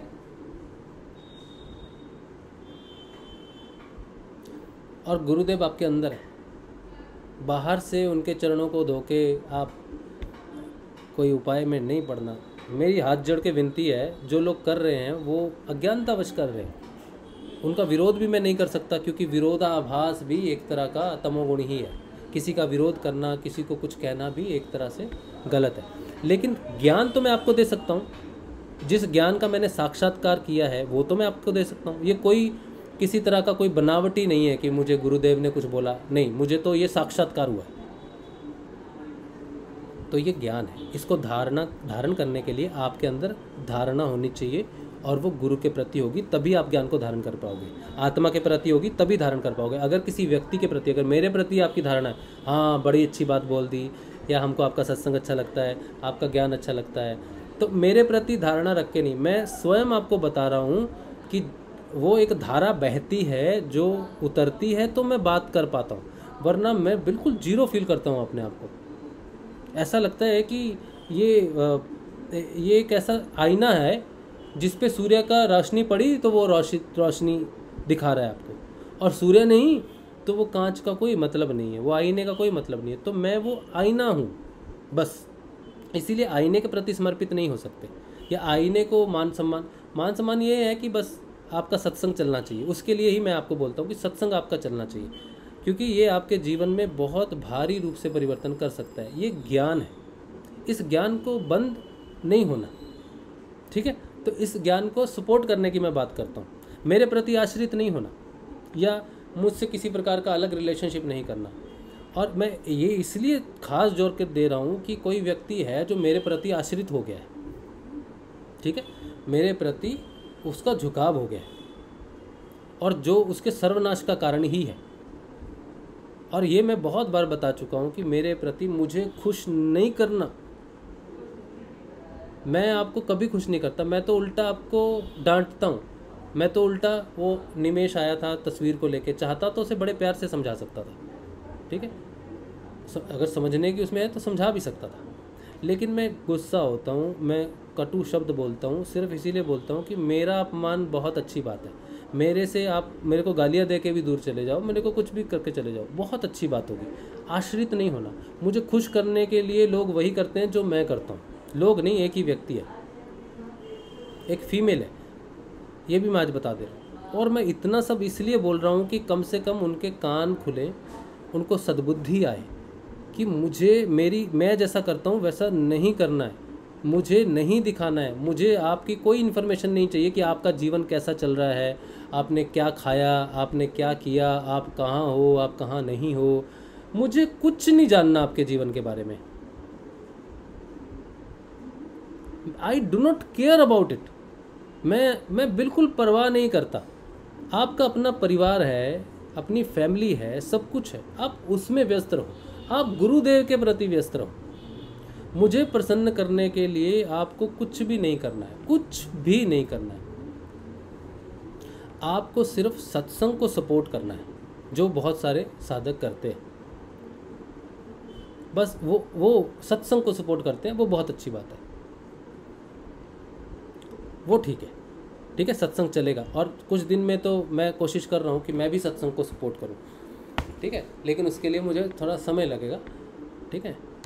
तो अचानक से तो नहीं हो सकता। मैंने तो सोचा था सिर्फ सत्संग ही करेंगे जीवन में, लेकिन अब मैं जान गया हूँ कि जो परिवर्तन होते हैं वो एक रजोगुण वृत्ति से होके गुजरता ही है। तो मेरे अंदर रजोगुण तो हमेशा ही था, लेकिन रजोगुण में वो नहीं था जो जिसे ब्रह्म तेज कहते हैं। कर्मशीलता तो थी और मैंने किया भी है, लेकिन निष्काम कर्मशीलता रजोगुण में कैसे होती है इसकी जानकारी लेना बहुत ज़रूरी है। निष्काम कर्म क्या होता है और त्याग क्या होता है, इसकी जानकारी साक्षात्कार मेरे लिए ज़रूरी है, जिसके लिए मुझे कुछ अभी रजोगुण में, मैं कहता हूँ बार बार कि उतरना है। कितनी देर गुरुदेव रखते हैं? हो सकता है एक ही दिन रखेंगे। सिर्फ उन्होंने तो मुझसे लाखों करोड़ों रुपए नहीं कमवाने हैं, ना उन्होंने तो मुझसे कोई एम्पायर खड़ा नहीं करवाना है, और ना ही मैंने खड़ा करना है, और ना ही मेरी कोई ऐसी इच्छा है कि मैं कुछ पैसे कमा के कुछ कर लूँ, ठीक है। तो मैं पैसे का रहस्य जान चुका हूँ, धन का रहस्य जान चुका हूँ, सिर्फ साक्षात्कार बाकी है, सिर्फ त्याग बाकी है धन का। क्योंकि मैंने जो त्याग किया, मेरे पास कुछ था नहीं त्याग करने के लिए। कोई 50-60 हज़ार की नौकरी कोई त्याग नहीं होता है, ठीक है। इट्स नॉट वो कोई बड़ी बात नहीं है, ठीक है। तो त्याग तब होगा जब वाकई में मैं रजोगुण को समझूं। रजोगुण का त्याग ज़रूरी है। धन का त्याग सिर्फ धन का त्याग रजोगुण नहीं है। रजोगुण में बहुत सारी इच्छाएं आती हैं। इच्छा का तो भूमि ही रजोगुण है तो इच्छा को समझना है, चाहे वो धन के प्रति हो, चाहे वो गुरुदेव का सत्संग के प्रति हो, चाहे वो गुरुदेव के काम को बढ़ाने के प्रति हो, चाहे किसी भी तरह का मैं कुछ करना चाहता हूँ, जीवन को सार्थक बनाना चाहता हूँ, दुनिया में एक टिमटिमाता हुआ सूरज बनना चाहता हूँ, तारा बनना चाहता हूँ, इच्छा है कि मेरा नाम रहे, कुछ भी हो सकती है इच्छा। मेरा बच्चा बढ़े पले, वो ये बने, वो बने, ये करे, सक्सेसफुल हो, इच्छा का कोई अंत नहीं है। तो रजोगुण साक्षात्कार है इच्छाओं का। अगर इच्छा को त्याग दिया तो नीरसता आ जाएगी, लेकिन अगर रजोगुण को त्याग दिया तो सतोगुण का उत्थान होगा, ठीक है। तो मेरे जीवन में वो समय इस समय चल रहा है, ठीक है। तो जो मेरे जीवन में इस समय चल रहा है, सत्संग में उसकी प्रतिछाया पड़ती ही रहेगी। क्यों पड़ती रहेगी? क्योंकि मैं ज़्यादातर वही बात करता हूँ जो मेरे जीवन में बदलाव है, जो मेरे जीवन में घटनाएं हैं। तो रजोगुण की प्रतिछाया पड़ती रहेगी तब तक जब तक मैं उससे गुजर रहा हूँ। और जितने भी लोग उस गुण में हैं उनको सहायता मिलेगी, चाहे वो उस गुण में नहीं भी हैं, लेकिन उनको वो बात बड़ी रिलेटिव लगेगी। मैं एक बात बहुत क्लियरली आपको समझाना चाहता हूँ कि अध्यात्म में धन की कोई महत्व नहीं है। It's absolutely junk. ये कबाड़ है पूर्ण रूप से। ना किसी गुरु बहन ने मुझसे कहा कि मैं अध्यात्म को बेच रहा हूँ जब मैंने सहयोग की बात की, ठीक है। तो मैं उस गुरु बहन को ये कहना चाहता हूँ कि इसको बेचा नहीं जा सकता, इसको बेचा नहीं जा सकता, और आप इसको खरीद नहीं सकते। सारी दुनिया की दौलत भी अगर चरणों में गिर जाए ना तो भी नहीं खरीद सकते इसको। इसकी वैल्यू आप दे ही नहीं सकते। It's unbuyable, it's not on sale. लेकिन देखो, जो अक्षरधाम का मंदिर है, कैसे बना अक्षरधाम का मंदिर? वो तो सारे संत हैं, सारे त्यागी हैं, ना उन्होंने शादी की, ना उनने कभी कोई नौकरी की। जो भी है, इंजीनियर, डॉक्टर, जो भी है, सब कुछ त्याग दिया, घर से कोई पैसा नहीं लाए। आज अक्षरधाम मंदिर दुबई में वहाँ बन रहा है जहाँ पर मुस्लिम एरिया है, वहाँ भगवान श्री नारायण का मंदिर बन रहा है, ठीक है। अमेरिका में सबसे बड़ा मंदिर, 126 एकड़ की ज़मीन अमेरिका ने दी है। तो ये दान अमेरिका ने दिया है, और उन लोगों ने दिया, गुजरातियों का दान है सारा, गुजरातियों का मैक्सिमम क्रेडिट है उसमें, और वो सारे बिजनेसमैन हैं, नहीं भी हैं तो कोई बात नहीं। इसी तरह से इस्कॉन टेम्पल, इस्कॉन में जितने भी लोग करते हैं, कोई काम नहीं करता, कोई नौकरी नहीं करता वहाँ पर, वो सारा का सारा कृष्ण को डोनेशन में आता, किसी व्यक्तिगत डोनेशन को नहीं जाता। कि इस्कॉन में श्रीला प्रभुपाद को, वो तो चलो प्रमुख थे तो उनको गुरु थे, उनको तो डोनेशन दिया ही, लेकिन आज किसी व्यक्ति को डोनेशन नहीं दिया जाता। आज श्रीला प्रभुपाद के उस विचार को, उस कृष्ण भगवान के उत्थान के लिए मंदिर हो और हरि भजन हो, उसको दिया जाता है, इसीलिए उसका उत्थान है, ठीक है। ऐसी कितनी ही संस्थाएं हैं, वो सारी की सारी तब चलती हैं जब इंसान इस बात को समझ जाए कि वो इसे खरीद नहीं सकता, ना ही कोई बेच सकता है, ठीक है। हम जब किसी को दान देते हैं ना, गाय को दान देते हैं, जैसे सत्संग में हर महीने दान होता है, मैं करता हूँ, आप सबकी तरफ से करता हूँ। जो लोग भी सत्संग में अनुदान करते हैं उनके बिहाफ पे मैं दान करता हूँ, ठीक है, ताकि आपका दिया हुआ पैसा सत्कर्म में लगे, आप में सतोगुण का उत्थान हो, आपकी इनकम में जो रजोगुण है उसमें ब्रह्म तेज आए। तो जब मैं करता हूँ तो मैं बहुत जानकारी लेता हूँ कि मुझे कहाँ दान देना चाहिए, कौन सी जगह है जहाँ पर सही इन्वेस्टमेंट है। जैसे मैंने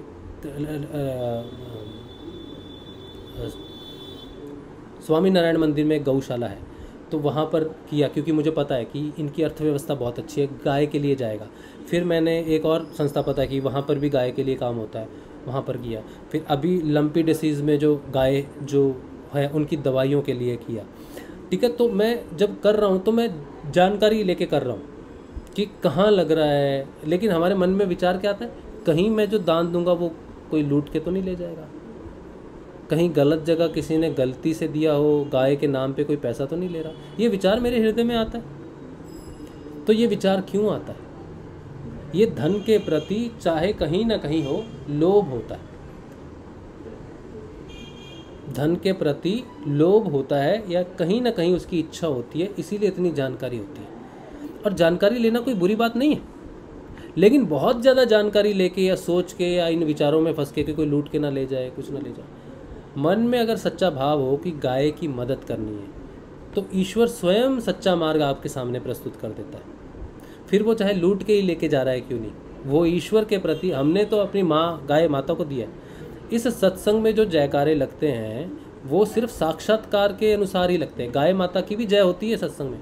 कुछ लोग सोचते होंगे कि यार ये राजशिव तो बस जयकारे ही लगाता जा रहा है, इसमें कोई एकत्व भाव नहीं है, एकत्व बोध नहीं है, गुरुदेव की जय में ही सारी जय हो जाती है। लेकिन रजोगुण डुअलिटी है, इक्वलिटी तो है, डुअलिटी भी है रजोगुण में।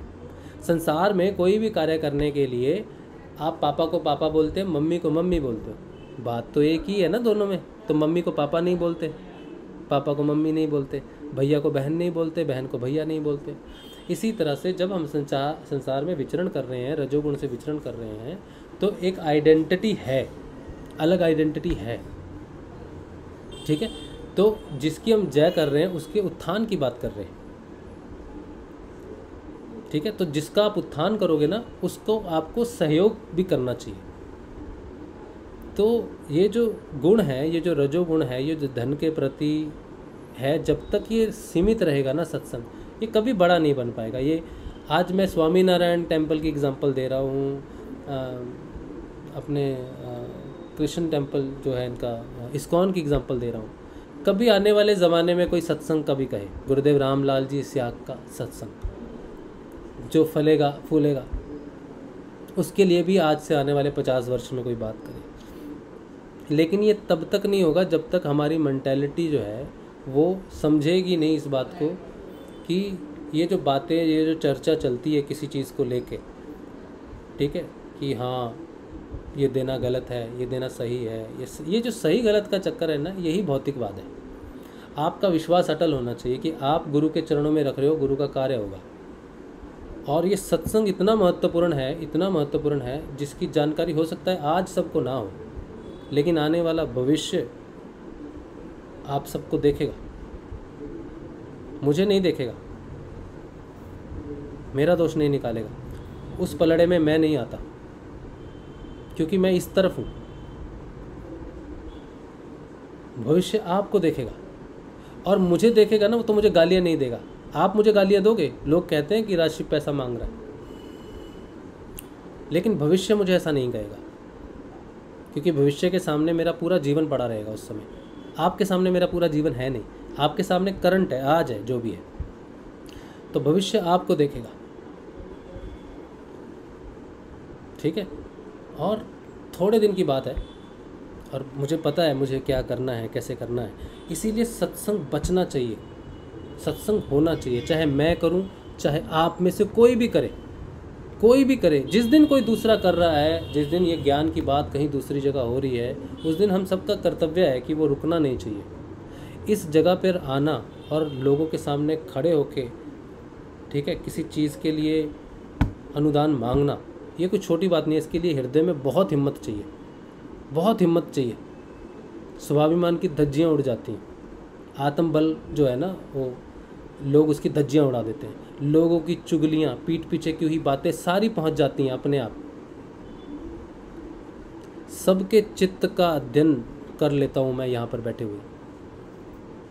आपको एक भी शब्द बोलने की जरूरत नहीं है। जय श्री गुरुदेव। हाँ धनंजय, कहाँ रहते हो तुम भाई? कभी आते हो कभी नहीं आते हो, तुम बड़े नॉन रेगुलर हो, क्या बात है? हैं धनंजय? गुरु भाई मैं क्षमा चाहता हूँ, इतना कार्य परिस्थिति इतनी वो है ना कि मैं बिल्कुल ही फंसा रहता हूँ गुरु भाई के 18 घंटे। हाँ। बट अभी थोड़ा फ्री था तो मैंने कहा सेशन ज्वाइन करते हैं गुरु भाई। आप क्या करते हो पहले बताओ। मैं चर्चा सुन रहा था और इसी रिगार्डिंग मेरे दिमाग में एक बात आई आजकल। जी गुरु भाई। आप क्या करते हो? आप स्टूडेंट हो?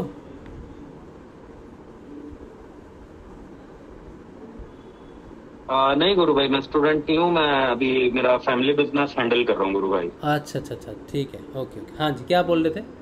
मैंने सोचा शायद पढ़ाई कर रहे हो किसी चीज़ की। हाँ बोलो जैसे धन गुरु जी। भाई आजकल इंटरनेट पे और हर जगह गुरुदेव की वीडियो पहले भी मैंने देखी थी, बट इन दिनों बहुत खासा मतलब चलाई जा रही है, चल रही है, वो मुझे नहीं पता। देखिए हाँ उसमें ये बोला जा रहा है कि गुरुदेव उसमें कहते हैं कि जो भी प्रचार है प्रसार है वो मेरे सत्संग केंद्र के माध्यम से है। और ऐसी एक वीडियो शायद आपने भी देखी होगी, मुझे एग्जैक्ट वर्ड तो मैं अपने मुंह से तो कोट नहीं करूंगा बनाकर, बट हाँ उसमें यही बता रहा जा रहा है कि इसके लिए एक मैंने संस्था बनाई है, वो संस्था के पास पूरी ऑडिट होती है और उसका पूरा लेखा जोखा है।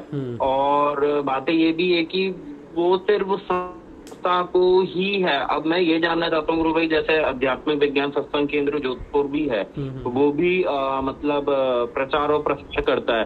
तो मैंने आज तक उनसे भी नहीं पूछा कि वो कैसे करते हैं, और ना मुझे पता है। और मुझे शायद ये भी पता होगा कि आपको भी शायद आइडिया नहीं होगा वो कैसे करते हैं। तो मुझे यही जानना था गुरु भाई, जैसे वो वीडियो आजकल बहुत मतलब रोटेट हो रही है। आप अगर यूट्यूब पे गुरुदेव को देखते हो या सुनते हो तो मेरे हिसाब से शायद और भी गुरु बहन भाइयों ने ये चीज नोटिस करी होगी कि जिसमें गुरुदेव कह रहे हैं और ये वाली बात। तो मेरा यही प्रश्न था कि क्या गुरुदेव को मतलब ABSK को ही अथॉरिटी है? मतलब मैं देखिए गुरु भाई, गुरुदेव का बनाया हुआ वो आश्रम है, संस्था है, वो सर्वप्रिय है, हम सबके लिए, आपके लिए भी है, तभी वो फ्लैग आपके वहाँ पे ऊपर नीले रंग में प्रकाशित है। मतलब तो मेरा बस क्वेश्चन यही है गुरु भाई।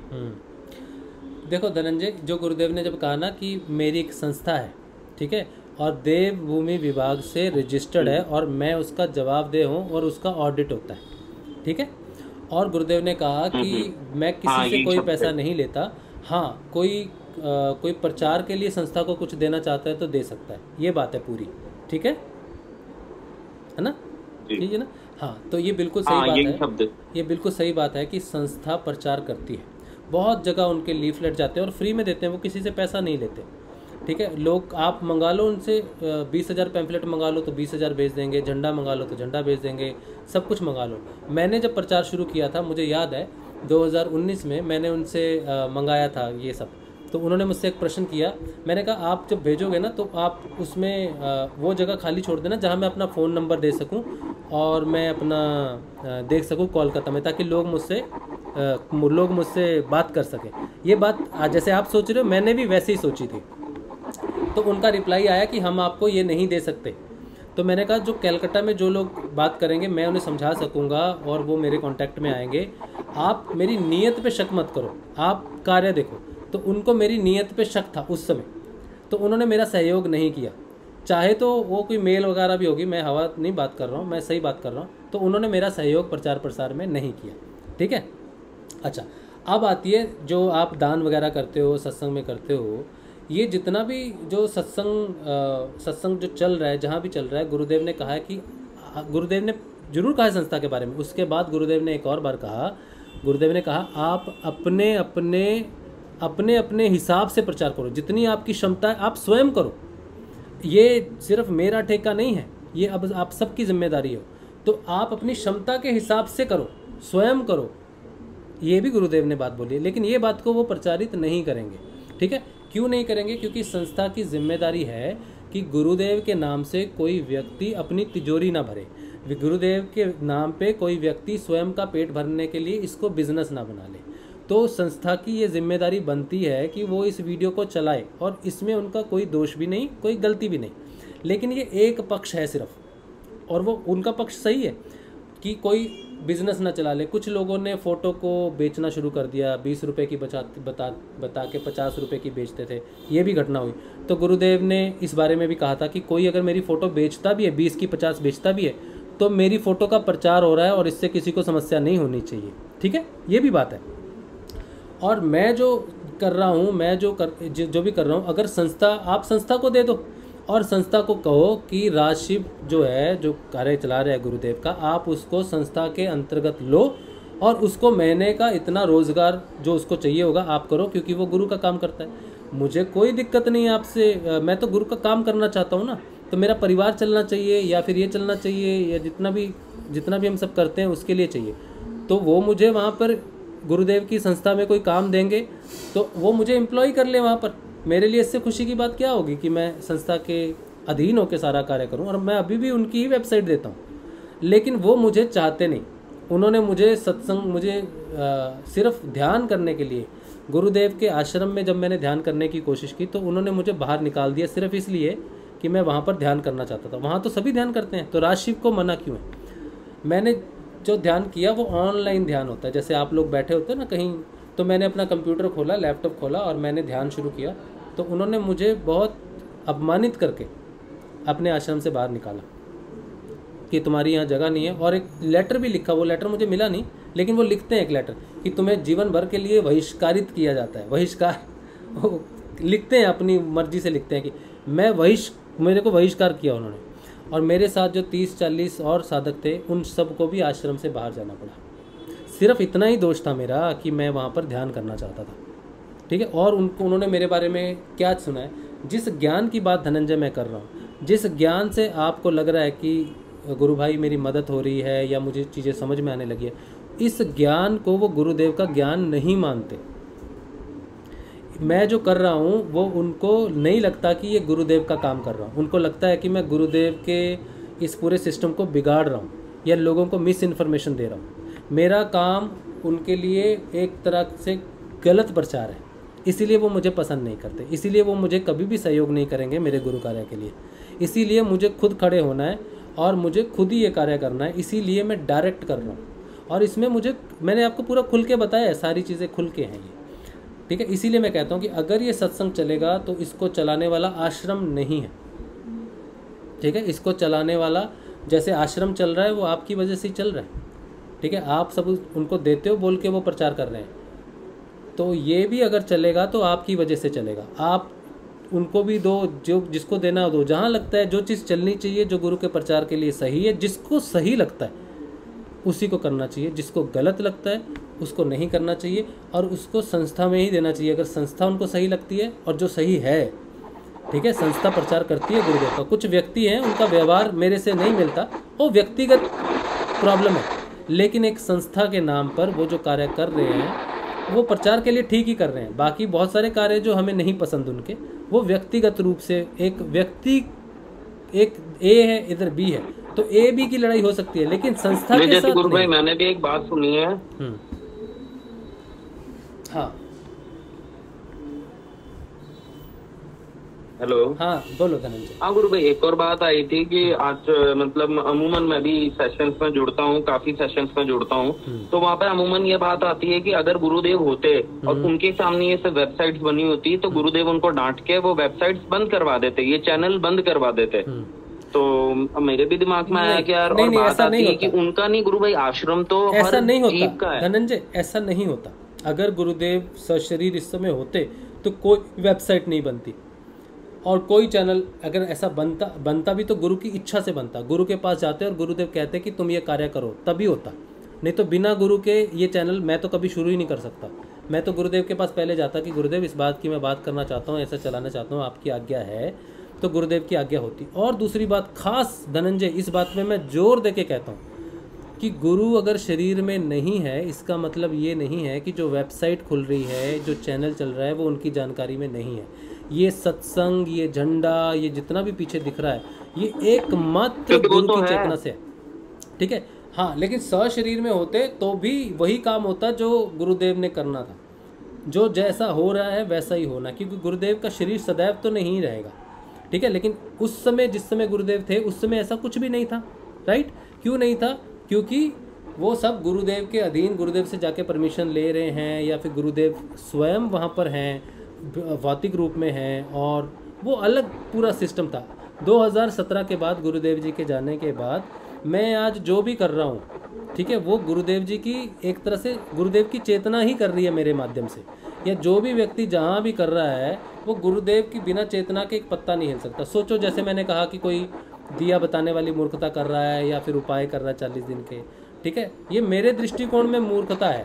लेकिन अगर वो चल रहा है तो वो उसकी जानकारी में है, ठीक है, उसकी जानकारी में वो है, सब कुछ उसकी जानकारी में है। तो हम इतनी चीज़ों के विज्ञान में अगर समझने की कोशिश करें कि गुरुदेव होते तो क्या होते, ये हाइपोथेटिकल है कि क्या होते, वो हैं, ठीक है। अब बात सारी मिलके ये आती है कि आपको प्रचार, जैसे भी पंजाब में प्रोग्राम हुआ, ठीक है, तो उसके लिए सत्संग से हमने 2100 रुपये दिए उनको, यहाँ से भेजे कि हम इतना ही कर सकते हैं, मेरे पास जितना आया मैंने उसका कुछ परसेंटेज उस गुरुदेव के प्रोग्राम में लगा दिया। अब जो प्रदीप भाई वहाँ पे कर रहे हैं, जो पंजाब में कर रहे हैं, उनको तो पूरा सपोर्ट मिलना चाहिए था, फिर आश्रम से मिलना चाहिए था, आश्रम को ही सब व्यवस्था करनी चाहिए थी। तो उनको भी पुकार करनी पड़ी कि हमें धन चाहिए, हम प्रचार करना चाहते हैं, ठीक है। तो हमने उनको सत्संग में, क्योंकि फंड है तो मैंने इस फंड से दिया, सत्संग में फंड है तो गोरखधाम में जाता है, ठीक है, सत्संग में फंड है तो जाता है। लेकिन ये सारा काम आश्रम नहीं करता उस तरफ से, वो अपने हिसाब से अपने दायरे में करता है।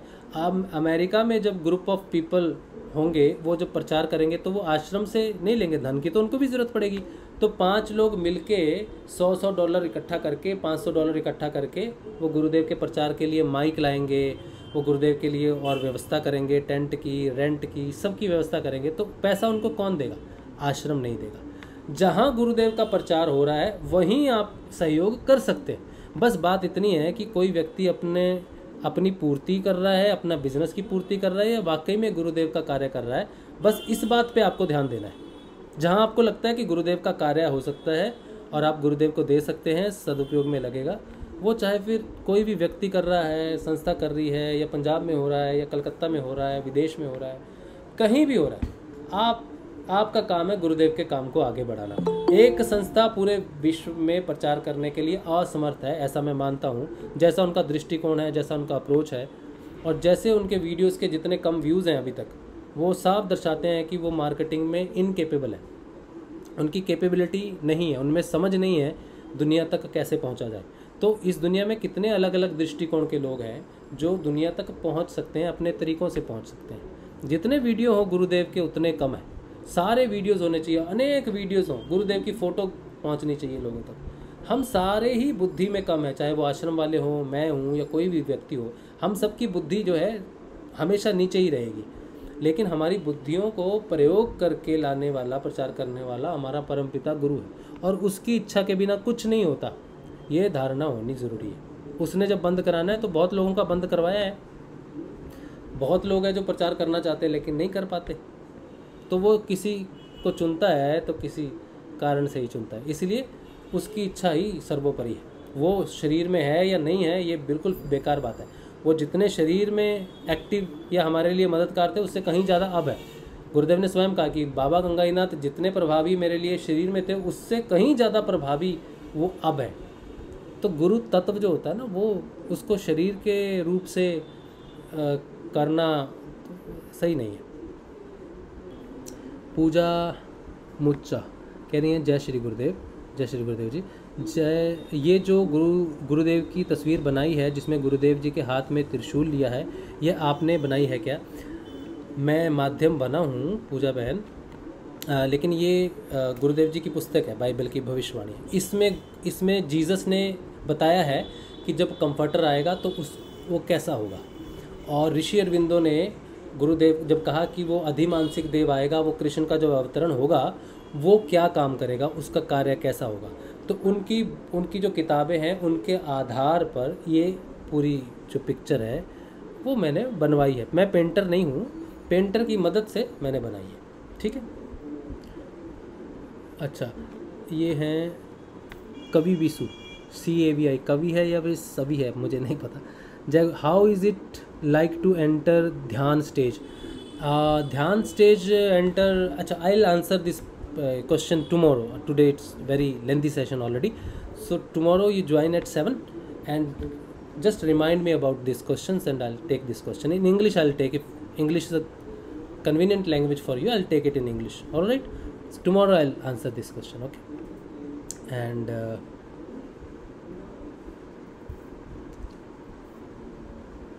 eternal soul कह रहे हैं आसक्ति गलत है क्वेश्चन मार्क, क्या?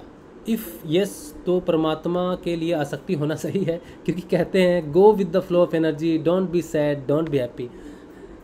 ऋषि पतंजलि ने अपनी अष्टांग पुस्तक में 2 शब्द लिखे हैं, क्लिष्ट और अक्लिष्ट। ऐसी आसक्ति जो अक्लिष्ट है, भगवान की तरफ लेके जाती है, वो अक्लिष्ट है। भगवान की तरफ जाने वाली कोई भी आसक्ति अच्छी है, और क्लिष्ट जो भगवान से दूर करे। तो आसक्तियों के 2 रूप है, क्लिष्ट और अक्लिष्ट। ठीक है, जो भगवान की तरफ लेके जाए वो अक्लिष्ट, और जो नीचे गिराए वो क्लिष्ट। तो आपका जवाब पतंजलि ऋषि ने ऑलरेडी दिया हुआ है। ठीक है, इसलिए डोंट वरी, भगवान के प्रति आसक्ति अच्छी है। अच्छा, उसके बाद पूनम विश्वकर्मा कह रहे, गुरु भाई मेरा एक प्रश्न है, मैं जहाँ रहती हूँ पास में जैन मंदिर है, वहाँ 2 महीने में सत्संग चल रहा है। वह मैंने एक अजीब सा बदलाव देखा। यदि वहाँ के पुरुष बीमार होते हैं तो महिला इंजेक्शन और दवा देती है, पुरुष नहीं छू सकते। ऐसा क्यों है, मुझे बताइए। क्या वहाँ 2 महीने से सत्संग चल रहा है, अजीब सा बदलाव देखा है कि पुरुष बीमार होते हैं तो महिला इंजेक्शन और दवा देती है, पुरुष नहीं छू सकता। ऐसा क्यों है मुझे, इसका एक साइंटिफिक कारण है। इसका एक साइंटिफिक कारण है, पुरुष और स्त्री जो तत्व है इनमें एक वाइब्रेशन है, एक इलेक्ट्रिक चार्ज की तरह होता है। एक बार मैं ओशो को सुन रहा था, तो ओशो का जब ध्यान लगना शुरू हुआ तो ओशो ने पेड़ पर चढ़कर ध्यान करना शुरू किया। उन्हें लगता था कि जब मैं धरती पर ध्यान करता हूँ तो मेरा ध्यान जो है वो स्थूल शरीर से जुड़ा रहता है, तो मुझे स्थूल शरीर को स्थूल तत्व से अलग करके ध्यान करना चाहिए। तो उन्होंने ध्यान करना शुरू कर दिया पेड़ पे चढ़कर, ओशो ने। तो पेड़ पे चढ़ के एक बार ध्यान कर रहे तो गहरे ध्यान में चले गए। गहरे ध्यान में चले गए तो शरीर लुढ़क गया पेड़ से नीचे, तो नीचे पेड़ से शरीर नीचे गिर गया, लेकिन उनको इस बात की भनक नहीं है और वो बैठे हुए हैं। तो वो ऊपर पेड़ पे बैठ के अचानक क्या देखते हैं कि मैं पेड़ पर ही बैठा हूँ और मेरा शरीर नीचे गिरा हुआ है। तो फिर वो बड़े हैरान हुए, थोड़े से अचंभित भी हुई, ये आउट ऑफ बॉडी उनका एक्सपीरियंस हुआ। और क्या देखते हैं कि वहाँ से पास से कुछ मर्द गुजरे होंगे तो कुछ नहीं हुआ। फिर एक औरत वहाँ से गुजरी, और जैसे ही उन्होंने देखा कि ये आदमी कौन गिरा पड़ा है, तो जैसे ही औरत ने उनको स्पर्श किया, टच किया, तो ओशो की जो चेतना थी, वो जो देख रहा था सूक्ष्म शरीर, वो फटाक से ओशो के शरीर में जागृत चेतना वापस आ गई। तो वो उठ के खड़े हो गए। तो उन्होंने ये निष्कर्ष निकाला कि पुरुष के शरीर को जब स्त्री टच करती है तो उसमें कुछ इलेक्ट्रिक करंट या वाइब्रेशन की तरह कोई घटना घटती है, जो कि बहुत महत्वपूर्ण है। तो अगर व्यक्ति अचेतन हो जाए तो स्त्री का टच ऐसा होता है जो उसे चेतन करने में सहायता कर सकता है। इसी तरह से कुंडलिनी जब जागृत होती है तो वो चेतन तत्व की तरफ बढ़ती है। तो ये स्त्री तत्व और पुरुष तत्व का गहरा संबंध है। तो आपने जो घटनाक्रम देखा है वहाँ पर, वो इसी घटनाक्रम का हिस्सा है कि ये अलग अलग तत्व हैं जो एक दूसरे को ऊर्जा आदान प्रदान कर सकते हैं। पुरुष की ऊर्जा सेम है, शायद वो ना ले, जैसे same pole repel each other. English में होती है ना, मैग्नेट का आप नॉर्थ पोल से नॉर्थ पोल को साथ लेके तो मैग्नेट दूर होती है, और उल्टा पोल करोगे नॉर्थ साउथ तो टच हो जाता है, उनमें आकर्षण रहता है। तो ये वही ऊर्जा के हिसाब से देखा जाए तो ऊर्जा का रूपांतरित होना ही है। ठीक है। अच्छा, हौशी राम थॉरट कह रहे हैं, आपका शुभ नाम क्या है? वैसे तो मेरा नाम राजू शर्मा है, जो मेरे माता पिता ने रखा, लेकिन जब मैं अध्यात्म में आया तो मुझे प्रेरणा हुई कि मेरे अध्यात्म की जो यात्रा है वो सिर्फ मेरा ही नहीं है, बल्कि मेरे परिवार, मेरे पिताजी का उसमें बहुत सहयोग है। तो मैंने अपने अध्यात्म दृष्टिकोण से अपने नाम को राज शिव रखा। शिव मेरे भौतिक पिताजी का नाम है, शिव कुमार शर्मा, और उनके नाम को मैंने अपने नाम के साथ इसलिए जोड़ा क्योंकि मेरी यात्रा अकेले की नहीं है, बल्कि मेरे परिवार के सद्गुण, उनकी तपस्या, उनकी भक्ति, कृष्ण के प्रति उनकी जो भक्ति थी, उसकी वजह से मुझे कृष्ण भगवान की, कृष्ण गुरुदेव की प्राप्ति हुई है। इसीलिए मैं अपने पिताजी को सम्मान के लिए और अपनी साधना का पूर्ण श्रेय देने के लिए उनके नाम को अपने नाम के साथ रखता हूँ कि जहाँ भी भक्ति में मेरा नाम कोई ले, वहाँ पर मेरे पिताजी का भी नाम साथ में है। इसीलिए राज और शिव, राजू का राज और शिव कुमार शर्मा का शिव, ये दोनों एक साथ आते हैं। इसीलिए आध्यात्मिक नाम से जो मुझे बुलाता है मुझे ज़्यादा खुशी होती है। राज शिव मेरा नाम है। ठीक है, चलिए मैंने आपको पूरा बता दिया डिटेल में। अब इसके अलावा तो और कोई प्रश्न नहीं है, और जो भी प्रश्न होगा वो हम अब कल लेंगे। ठीक है, कल सुबह मिलेंगे, सुबह के ध्यान में, सुबह 6:30 बजे।